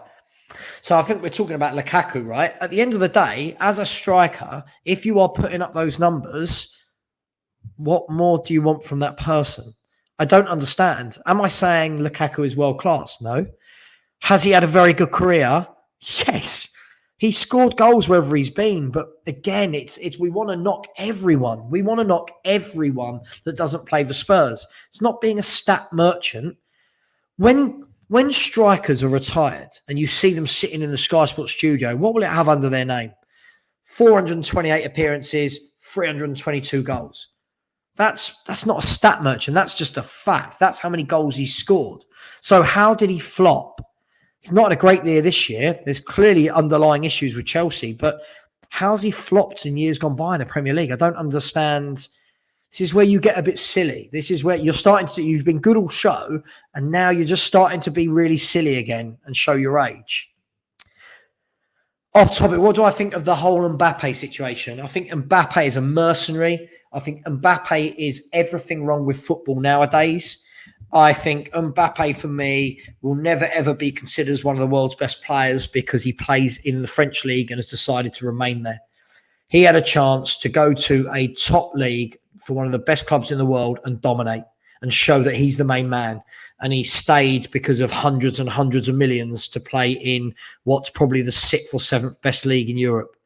It's a travesty for me. A player with all that talent, but doing it in that league week in, week out doesn't ever make me think, oh, World Player of the Year should be. No, not when you don't have to turn up every week. Not for me. What do you think about all these journalists like Ali Gold and Dan Kilpatrick reporting Conte is going to get a war chest? Alejandro, so I addressed this last night. First of all, I want to know what does war chest mean? Is war chest 100? Is war chest 200? I don't know. I don't know. I'll wait until I see it. Prime Wayne Rooney or prime Miroslav Klose? Well, I think if I want an out-and-out goal scorer, I'm going to go with Miroslav Klose. If I want an all-round player who can play in multiple positions and do me a job, I want Rooney. I wouldn't mind both of them in our squad. Didn't Klose have the record at one point, or has he still got it for most World Cup goals?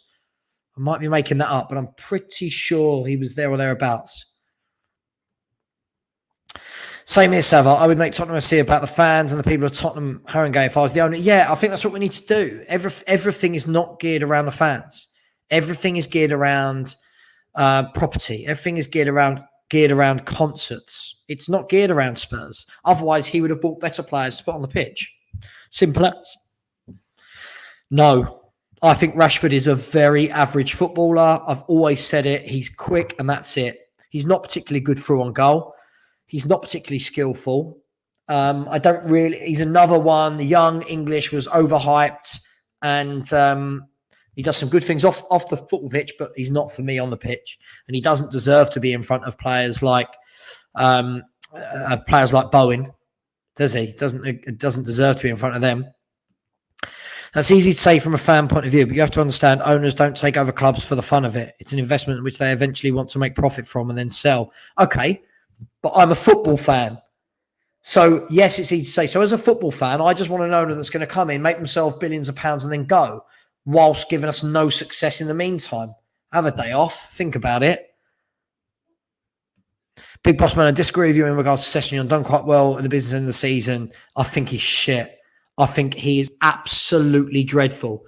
Tell me what he does that's good. I keep hearing that him and Royal have done well the business end of the season, but neither of them can pass a ball. Both of them are very suspect in the tackle. Neither of them can head. Neither of them are strong. When they go forward, they look absolutely clueless, like they don't know what to do and they just look inside. Not for me, sorry. Watch us rise. Yeah, again, all these silly sayings. Silly sayings. It's about time Spurs marketing team stopped bringing out this crap and showed it on the pitch. Raise your dare. Okay, raise your dare. Bring in Bastoni. Bring in James Maddison. Bring in top players and raise your dare that way. I struggle to see how any fan can think that any of our current fullbacks can be starting for us next season. Only one even worth keeping his note. Pete, bang on. But we have fans that absolutely love Sessegnon and Royal. Then they want a title challenge. Doesn't happen. If we bring a young prospect like Spence, he'd need someone to learn off. Should Doherty be that guy for a season or two? No, for me, I don't think those can be your two. I think you need one of them and a better right wing back. If you want that progression, that is. Yep. Okay, as soon as I asked, you were deluded about Levy. I'm not. I'm factual about Levy. He's given us our worst 20 years in history in terms of success. That's a fact. That's a fact. You're going to come back with some nonsense now, but it's a fact. The 20 years before him, 5 trophies. 20 years with him, 1 trophy. Most expensive season tickets in Europe. Sacking managers at half time. What he did with the furlough thing. He's not for me. Sorry. And I don't give young players time. Now, this is where you don't listen. The difference is I do give young players time. You guys rate them far too quickly. So like when we're talking about Skip and you lot are going generational, he's brilliant, he's class. No, saying give him a couple of years. Let's see where he is in a couple of years. That's a different mentality than writing him off. But some of you lot, 2 of these, 1 of these, you don't listen. Yeah? We want players to be... I see fans in here that go, Scarlett should be in the first team. No, he shouldn't. No, he should be nowhere near our first team. Oh, you're writing off young players. No, he's just not good enough. The same way Troy Parrott wasn't good enough. Let them go out on loan. Let them bang in goals for fun, which Troy Parrott hasn't managed to do. And then we'll talk. But so many of you just want to overrate every young player because they've come from our youth setup. And unfortunately, that's not the real world. Let's have a look. Do I really think we will sign 6 quality players? No, Louis, I don't. I want to be wrong. I clip this. I want to be wrong. I want to be wrong. I just don't see it. I think we'll get a couple, and then I think we'll fill out the rest with meh, like we normally do. But I want to be wrong. Come on, Daniel Levy. You've got the stadium.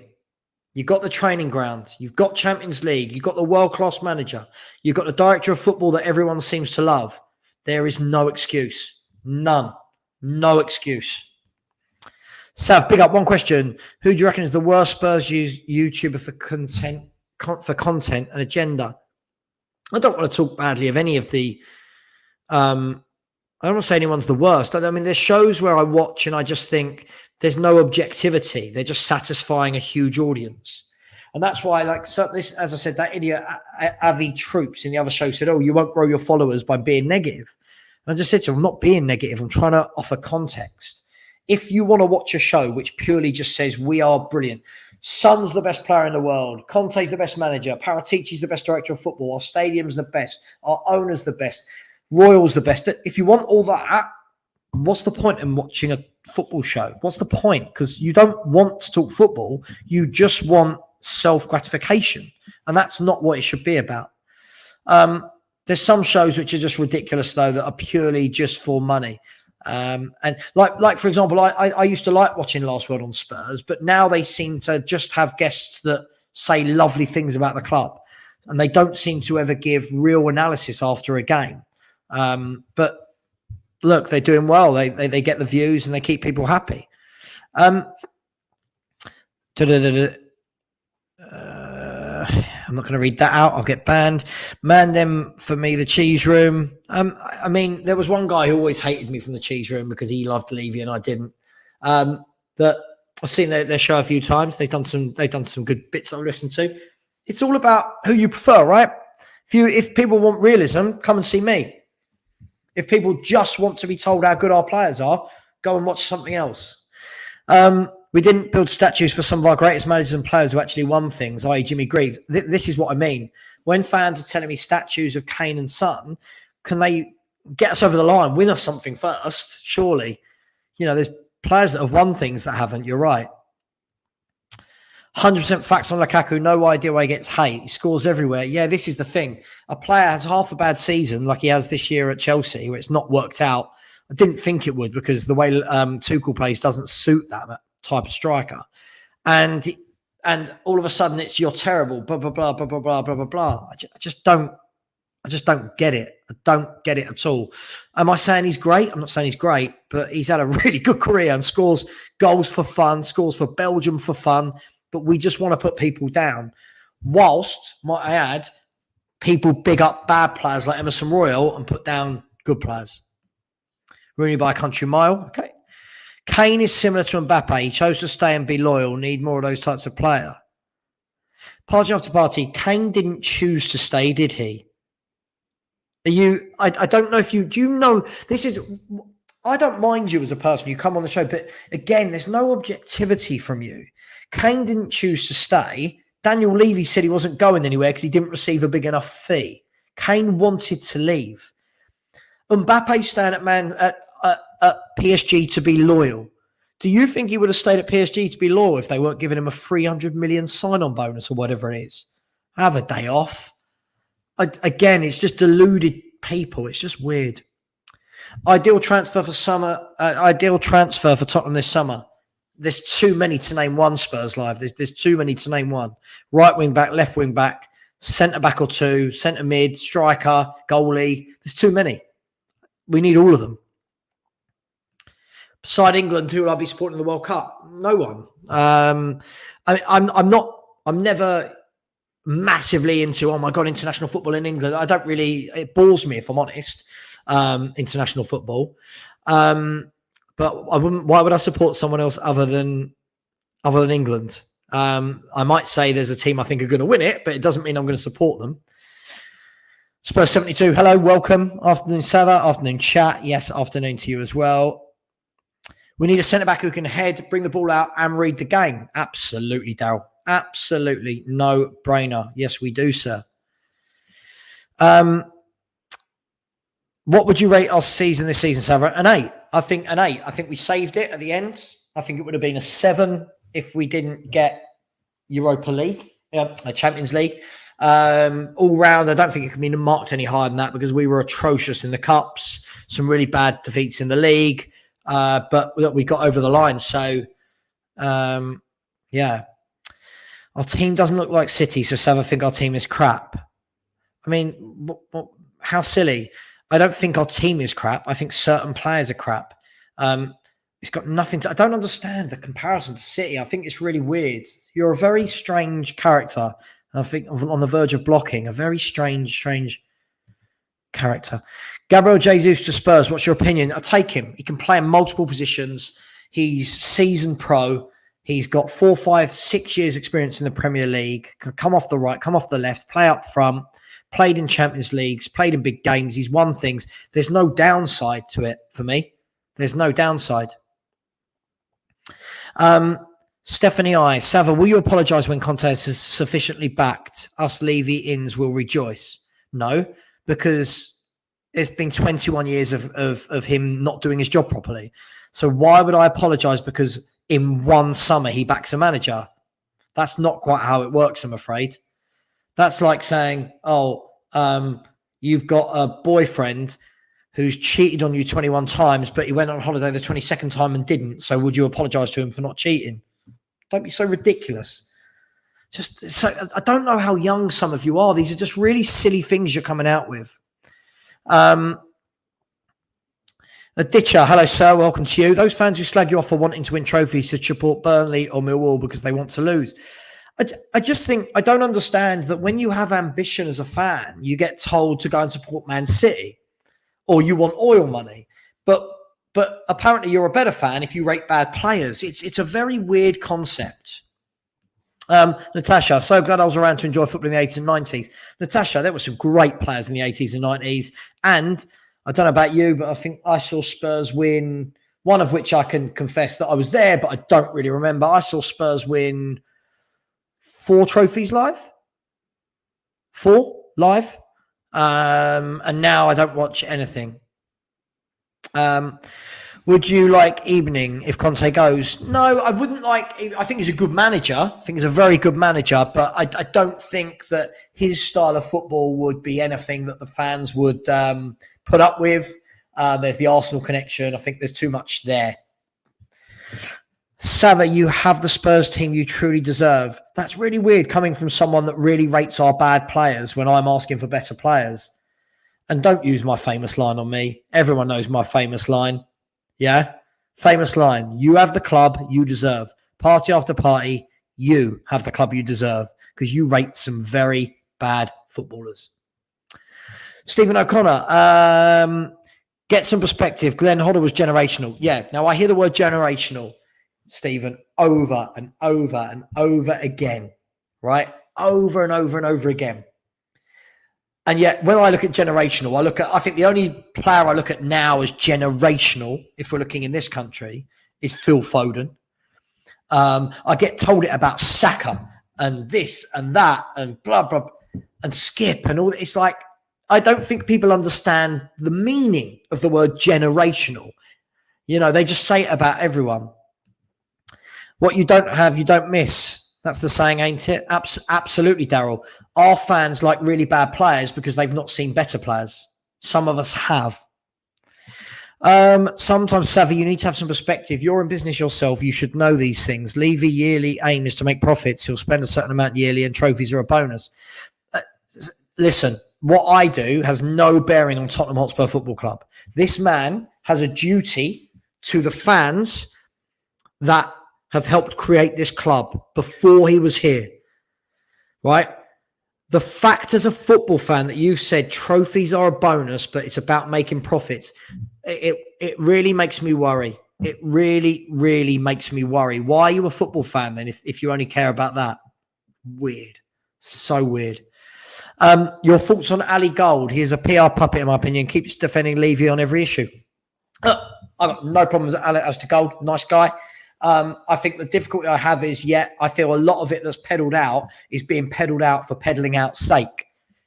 I believe this is happening. Yeah, but okay, we don't know that. We've not seen any evidence. I think this is happening. He did it all with the whole Nuno Conte thing in the summer. And who was the other manager we were going to get from Roma? I can't even think who it was now off the top of my head. Was it? I can't even think of his name. But we do this a lot. It's, oh my God, have you seen what this journalist has said? It doesn't come true. Have you seen what this one said? That didn't come true. So I don't really buy into it. I know these people have like 100,000 followers that buy into every word they say. I just don't believe it because most of the time it is incorrect. Levy made the club future-proof with all the oil money in the Premier League. Enough said. I'm just moving on. Not a football fan. Not a football fan. Tell them to come watch my shows. Yes, Savva. Marlon, go and watch Marlon shows. He's a great guy. He's down to earth. Love you, man. Go and subscribe. Talking about subscribers, who has subscribed to me while I've been on this show? 7 of you. Can I get 3 more? Can we get some likes? Subscribe to me while I've been on this show. 7 of you. Can I get 3 more? Oh, I don't know what. I don't know what has happened there. I do apologise, people. It's starting to play back my own show to me. Golden Boots. Lukaku plays like he has a pair of Timberlands on. Okay, he may do, but his goal record over the years is just sensational. So stop being an idiot. Quite simple. Will Tottenham win the league in the next 50 years? Nope. Hugo Lloris, 16 clean sheets this season. Is he underrated? No. I think he is what he is now. I don't think he's as good as years gone by. But, you know, he is what he is. I think he's got his strengths. He's got his weaknesses. I don't think they've changed over his career. And he is what he is. Under the Poch years, I love last word on Spurs. They grew under that idea of a unified, positive fan base. Yes, but it's fake. You can't just all be positive all the time because it's fake. It's toxic positivity. It's not real. We could all sit here all day, every day and go, oh my God, the sun is out and the birds are singing and the flowers are growing and look at the beautiful cut. That's not real world. That's not how it works. If you like Enoch and Levy, great. I'm not telling you not to like them, am I? So why are people telling me what I should like Levy for? I'm a football fan that's seen glory at this club. You guys haven't seen any and yet still back him. That's the weird thing. You back a man that doesn't give you any glory. Levy says you get to 70 years old and let's say you get 70 years old and you're sat in a wheelchair and Tottenham has still won nothing. Would you consider giving up? Oh, by then, what's the point? You just got to keep going, ain't you? I don't ever expect Spurs to win a lot because our owners are dreadful and they don't care about that side of it. And because they've got a lot of fans, like some of these people in my chat right now, Nicholas, who are just happy to take part. Yeah? Just happy to take part. If we don't win anything under Conte, even if he is back, do you consider this club cursed? No, the club's not cursed now. The club's not cursed. The club's been run badly. The club has not been built to win things. That needs to change. Let's see it change. It's that simple. I feel like you guys are making it really, really difficult. It's a simple concept. If you don't buy top players, you do not win things. It's that simple. Where are we? Richard Cracknell and Lee McQueen are brilliant podcasters. I don't mind Richard Cracknell. Lee McQueen comes out with things like Emerson Royal's a brilliant right wing back. So I don't have, whenever I've watched him, he's just so positive about every single player. And again, for me, that's just pandering to an audience. This is what I don't get. Why don't you go and watch them? You come on my show, you come on Henry's and Will's and Stell's. You don't like anything we've got to say. So why do you come on? Can we seriously compete for trophies with our kind of team? The mentality of we got players like Session and Royal can't be part of a team that wins trophies. I agree. That's the thing. There's got to be a mentality shift. There's got to be a player shift. There's a difference between getting top four and winning things. Our fans don't seem to understand that. Marlon said, Savva using my Levy words about BF. Go on. Yeah, absolutely. Absolutely, mate. Stephen O'Connor, Glenn Hoddle is the reason I love and support Spurs. When I hear people now saying that some of the players we've got are as good as Glenn Hoddle, it just tells me they don't know our history and they've never done any research on him, Natasha. This man was a god. This was a god. Him and Paul Gascoigne, just different beasts. You give the season 8 for finishing 4th. You don't get to talk about ambition. The season is a 6 out of 10. Like you said, 4th isn't a trophy. I mean, I can talk about ambition because I've supported Spurs a hell of a lot longer than you have, Stephanie. And I rate it an 8 out of. I rate it an 8 out of 10 for finishing 4th because I don't think with this team we should have been anywhere near it, and I think Conte's done a really good job to make that happen. So I based it on where we were to where we finished. So when I don't say I don't get to talk about ambition, you like owners that don't give you any success. So I'm not really sure. I don't know where you lot have come from. I don't understand this. Am I the only one? Some of the older fans in the chat, can you tell me, am I the only one now? Where is this little brigade of teenagers come from where they just back everything? They can't write a proper sentence. They don't seem to want success and they seem to like every bad player. Why is this just a generational thing? Is this that they've been brought up to believe that losing is fine? I don't understand. Why do they like football? Savarana question, what are your hobbies and your favourite music genres? Oh, God, my favourite music genres. I mean, growing up, I was very much into rap, hip-hop, R&B. I like anything acoustic as well is my favourite for easy listening. My hobbies, I like to get out and play a bit of golf. I used to play a lot of five-a-side, but my ankles have taken a lot of knocks over the years, and it's just not as easy as it used to be. I like going to comedy clubs. Big fan of comedy. I like the theatre. Just the normal things the normal people do. Going to the pub with the boys. Yeah. Savva, I'm just glad either way we get players of Levy. Either way we get players or Levy gets exposed. Conte is just what we needed. I agree. We've been saying this for years. Levy's got away with buying very average players because he's got Kane and Son.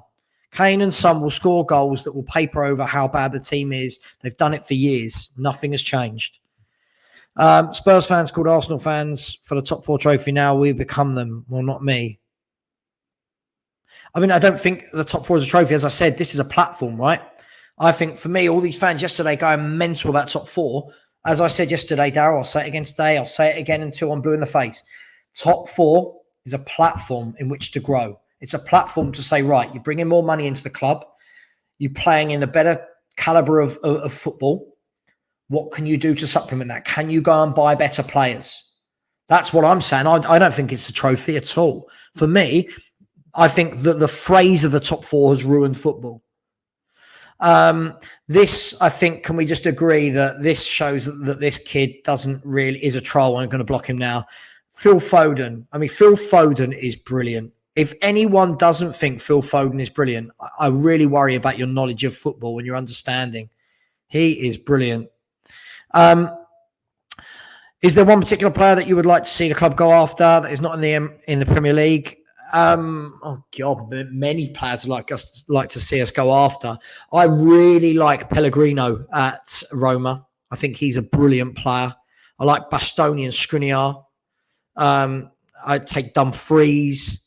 I'd take Perisic free. There's players everywhere I'd take. There's so many good players I would take. Sorry about that. Sorry. I'm sorry. Listen, I just try and keep them proper football, right? I try and just have proper football chat where there's some reasoning behind what I'm saying rather than just saying things for the sake of it. I wish this man was a genius. This is what I mean. When I see fans talking now about some of our midfielders being class, Luka Modric was just, he was just different gravy. Different gravy. How is any THFC fan Enoch in? Yeah, because they don't want success. They want profit. Fonseca, yes, thank you. In regards to the ex-Roman manager, yes, it came to me about a minute after I thought I was gone now. Thank you. Yes, thank you, Fonseca.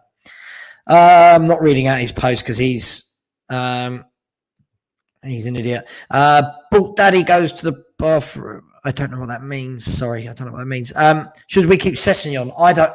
Look, if Conte wants to keep him, who am I to argue? I wouldn't have him anywhere near the club. I think he's a really poor player. Chris Cowan as to gold. We are Tottenham TV are all puppets. I once joined one of their streams after 3 losses in a row, and they were all talked. And the way they talk, you think we weren't the top of the league. This is the problem. There's no objectivity. There's no, listen, I'm not knocking them. They've done great. They've got their following. They've got this following now, like this idiot Golden Boot son, right? They've got these fans like that, like Stephanie I, like Matt Brenguzzi, like Party After Party, where they just want to hear nice things. If you're not hearing nice things, you're negative. You're not a Spurs fan, blah, blah, blah. It's pathetic. Yeah, we covered this. I'd take him. But I would want another one as well. Do I not look at the spreadsheets and do research about how our revenues are doing? Sorry, what? What am I, an accountant? Jesus Christ, weird. Am I the only one who doesn't look at the spreadsheets? Why am I looking at the spreadsheets? What a weird thing to say. Savva, many Spurs fans are from Greece, Israel and Cyprus. That is why maybe they are asking besides England in the World Cup. No, I don't follow any of those clubs as a rule. Any of those countries. Spurs Live, only 355 for service. I come, mate. You deserve these subs rolling in. 1K subs at least. You deserve it. Listen, I'm trying my best. I'm putting in the work rate. I'm doing the shows in between my job. Not getting many subscribers. It's fine. If people don't like it, but people are watching. So as long as we're talking football. Kostic all day long, proper left wing back all day long, getting through the door. Backing Levy, the fan base is full of dum-dums. I've said this for years. Yeah, I agree. This guy, I've got nothing against Lee McQueen personally. I don't know him, but whenever I listen to his views, I go, what? Like when he was talking about Royal being a good player, I was like, oh wow, it's just clicks. It's clicks. That's it. Conte's put Levy's nuts in a grinder. 7 out of 10 season for me. Season of 2 halves. Conte rescued a direction teamless club. Agree with all of that.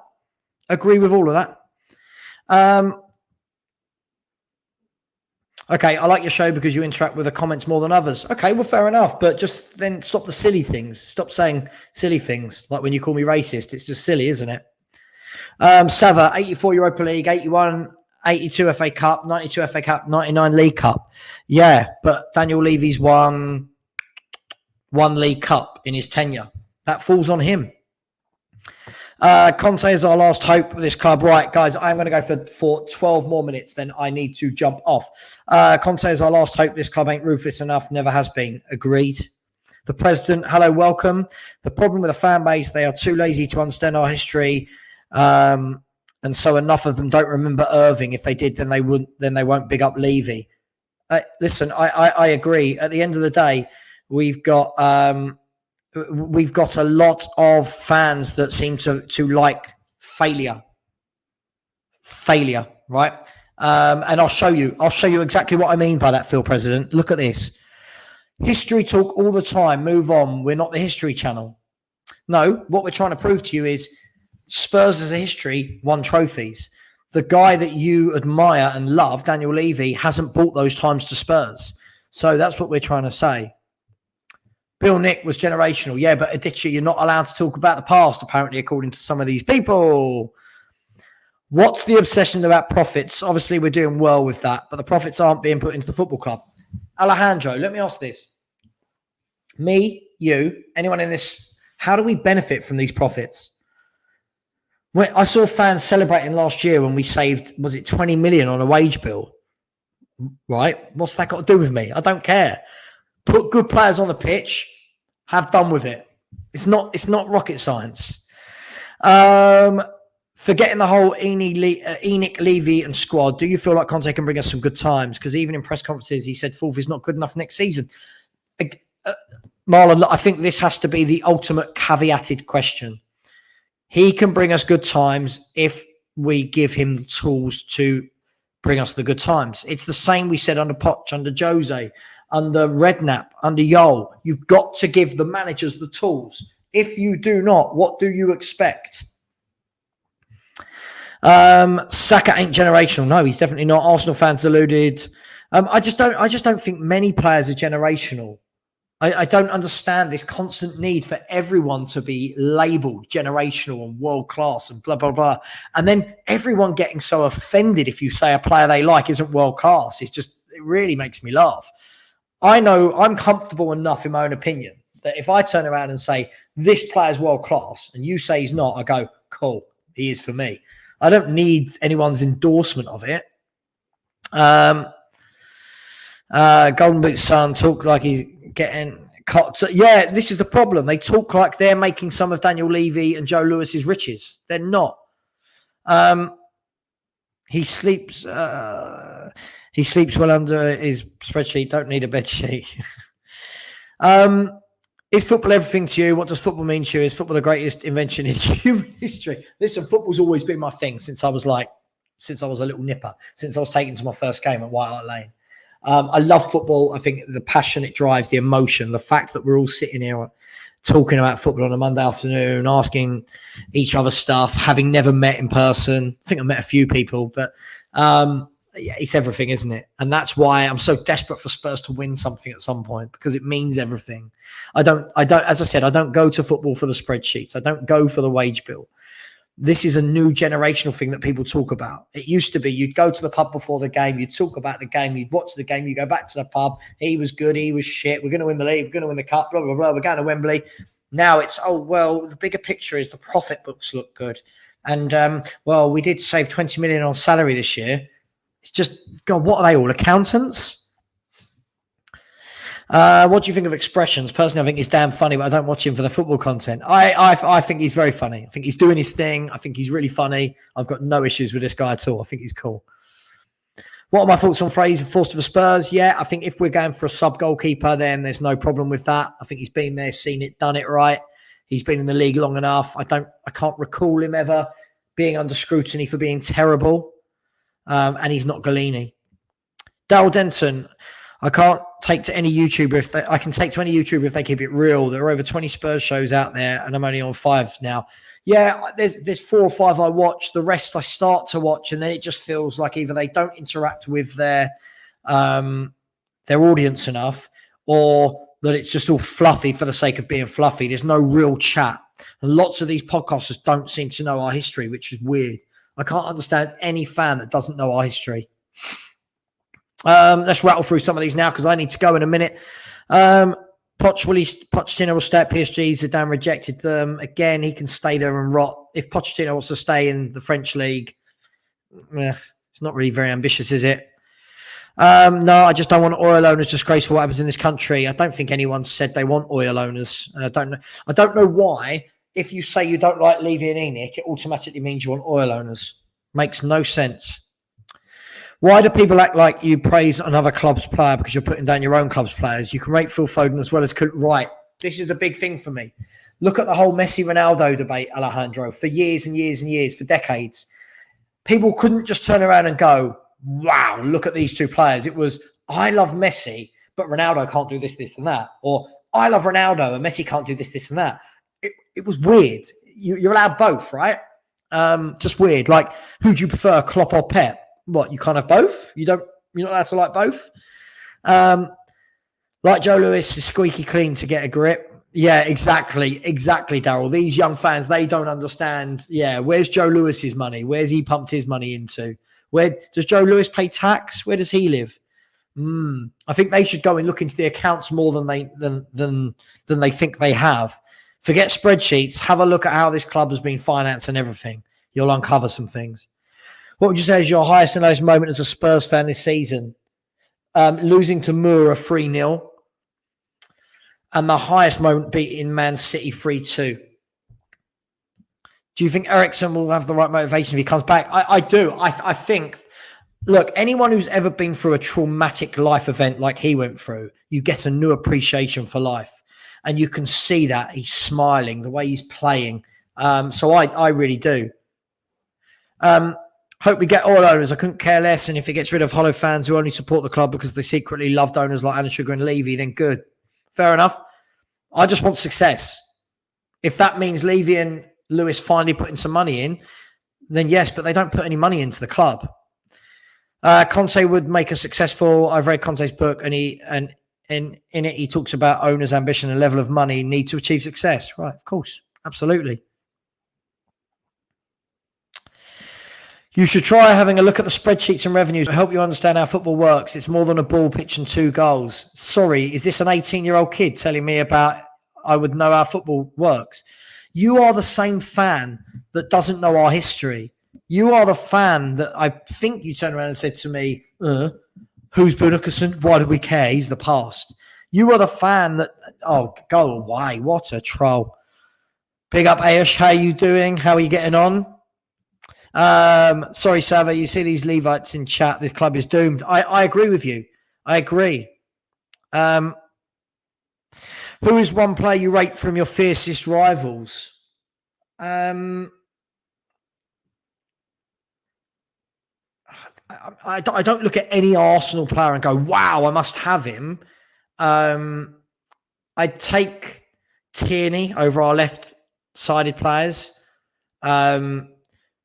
I'd take Smith Rowe and Saka, but I don't have to have one, if you know what I mean. I take the way you don't give players any credit. So what you mean is you hate the way I don't give the players you like credit, because I give players credit, just not the ones I don't rate. So when you're saying I don't give players credit, who don't I give credit to? I'm not going to give credit to players like Emerson Royal and Sessegnon. I think they're awful. I don't think there's any credit to be given. They're dreadful players that we get charged the earth to go and watch. So, no. Declan, I'm wrapping up in 3 minutes, people. Declan Rice, James Maddison, Michael Keane and Luke Thomas. That would be my summer window. Oh, I mean, Michael Keane, I absolutely wouldn't have. The other 3, I definitely would have. Can you post a link, please, to view from the South Stand? Can't find. Yes, I can. If you're watching, Marlon, could you put a link in the show? Yeah, I did praise Kulu earlier. I praised Ben Davis last night. I praised Romero last night. I praised Højbjerg last night, and Bentancur and Son and Kane. It's just what they're trying to say is that I haven't praised the players I don't rate. Yeah. I'm blocking this. This guy needs to go, doesn't he? What? It's just everything wrong with our modern day fan base. Bentancur is easily the most important fulcrum in the team. Plays with control and techniques. Poise, we miss him. Yes, listen, he's come in and done a wonderful job in there. Just that calming influence. Hopefully, he just gets better and better. Lovely footballer. Sorry, did I just give praise to someone? Oh God, I just praised the player. Shit, I'm going to take it back. Would you take Pogba at Spurs? No. Completely wrong attitude. Again, we need players with that attitude that works. 443 million, we'd be lucky to break 10 million net spend in the summer. I mean, as a fan, how can you be happy we're making 443 million in profit? And then we're buying players like Emerson Royal. I mean, how? I think we've done this. My ideal summer signing, as I said to you, there's not just one. I'd love a James Maddison. I think we desperately need creativity. Centre back, I think definitely wing backs are like a Kostic. Do you not worry about Conte's intense training regime? Do you know how it works when you get a stent put in your heart? Maybe you want to go and use Google to work out if they were worried about Eriksen not being able to cope being a professional footballer, he wouldn't be playing football right now. Don't be so silly. Conte entered to the board yesterday, press conference that fourth is okay, but he is ambitious. Absolutely. But when I say it as a fan, right? When I say it, I get told, oh, you're never happy, you're negative. Conte comes out with it and it's all right. I will be here. I was here before Conte. I'll be here after Conte, like the rest of you. Where's this guy? You tell me to research on the past, but you don't want to do research on how our revenue streams are doing. I don't care. I'm a football fan. I will do anything to look at the football. I'm telling you to research players of the past, not finances. Leave that to the accountants. People like Savva don't even have jobs. They are just negative. You don't even know how to argue about football and you are negative for money. Rolls red. Let's lock this in the head. What money am I getting for doing this? Please tell me. I'd love to know what money you think I'm getting today for doing this. I'm not negative. I'm just honest. I don't just think everything's amazing. And I can guarantee you that I get paid 4 times the amount you get paid on my basic salary. So please don't talk to me about not having a job. I literally did a live stream from my office in New York the other week. What an absolute weird thing to say, that I don't have a job. You can find me on LinkedIn if you want. Jordan Pickford, we should go for him instead of Lloris. Can't stand Jordan Pickford, wouldn't want him. Oh, right, you're getting blocked. I don't care. Come on here and talk about football. I don't care about finances. Stop. Please stop. I don't care. I really, really don't care. I can't be clearer on that. Yes, I would definitely go for Basuma. Absolutely. And what's the point? What's the point of the profit if he's not going back into the club? Absolutely, which is why I don't care. I could read that we've made £1 billion this year, but when we're buying crap like Royal and Galini and Sarr, and it doesn't mean anything. I don't get you. I don't get you at all. But okay, thank you. We'll see you tomorrow when I'm on with Michael Bridge. Let's just see if he's responded yet and see what time we're going to go live with Michael tomorrow. It's going to be later afternoon. Whether you like Savva or not, the concept of his show is brilliant. It gives all comments or airtime, like and sub. Listen, I don't feel like I get enough credit for that. So many of these shows, they won't ever read your posts unless you pay. Yeah, I read out every single post and then get told that I don't know how to talk about football and that I don't have a job. It's pretty funny. Our profits are only... Oh, go away. Hey, Savva. Oh, come on. Hey, Savva. Just thought I'd let people know that I do complete honest reviews on my channel because that's what it's all about. I know you do. That's what it should be about. Football should be about honesty. Football shouldn't be about just putting on rose-tinted glasses that look like Spurs and not actually talking football. No, this is it. Never heard of a fan base that holds up profit margins of their tightwad billionaire owners. Mate, absolutely. My mates who support clubs that win things talk about trophies and their owners are as rich as ours. Our fans talk about profit. Going to go very, very, very soon. I'm sorry, I don't want to sound like a gooner, but what trophy do we get for having good profits? Absolutely. Jordan Pickford, absolutely. I don't rate him at all. I think he's so overrated. Would you take Vidal or Torres? Absolutely. Yep. Then you're just acting like a toddler screaming at his mummy for the new toy in the shop. What are you talking about? You're right. Let's block him. Pointless. Savva, Kostic, Vidal, Dumfries, Jesus, McKennie. Would you reckon? Yeah, absolutely. Give me that all day long. Savva, you have atrocious knowledge and you are incompetent. Go brush your teeth. Okay, should we ban this person? I mean, I'm not sure what's wrong with my teeth now. That's a new one. Once it starts getting silly like this, guys, I am going to shut the show down. Thank you. Most of you have been brilliant. You always get one or two that that just get really, really silly. It just when it gets personal, I just don't understand. Sorry about my teeth. I don't know what happened to my teeth. Look, thank you very much. It's been great. Really, really enjoyed it. I will see you tomorrow when we are doing a live stream with Michael Bridge. I will try and get your questions in for Michael Bridge. I will try and read out as many questions as possible for Michael. But I won't be able to get around to all of them, obviously, but I'll try and get around to as many as possible. Thank you all for watching. Thank you for the sensible fans. And please keep it up. Spread the word. And I'll just say it would be a great stream if you stopped ruining them. I'm trying to give you as much of a benefit as a doubt as possible, but you're ruining them. Thank you, everyone. Chat to you tomorrow, and speak to you soon. Take care.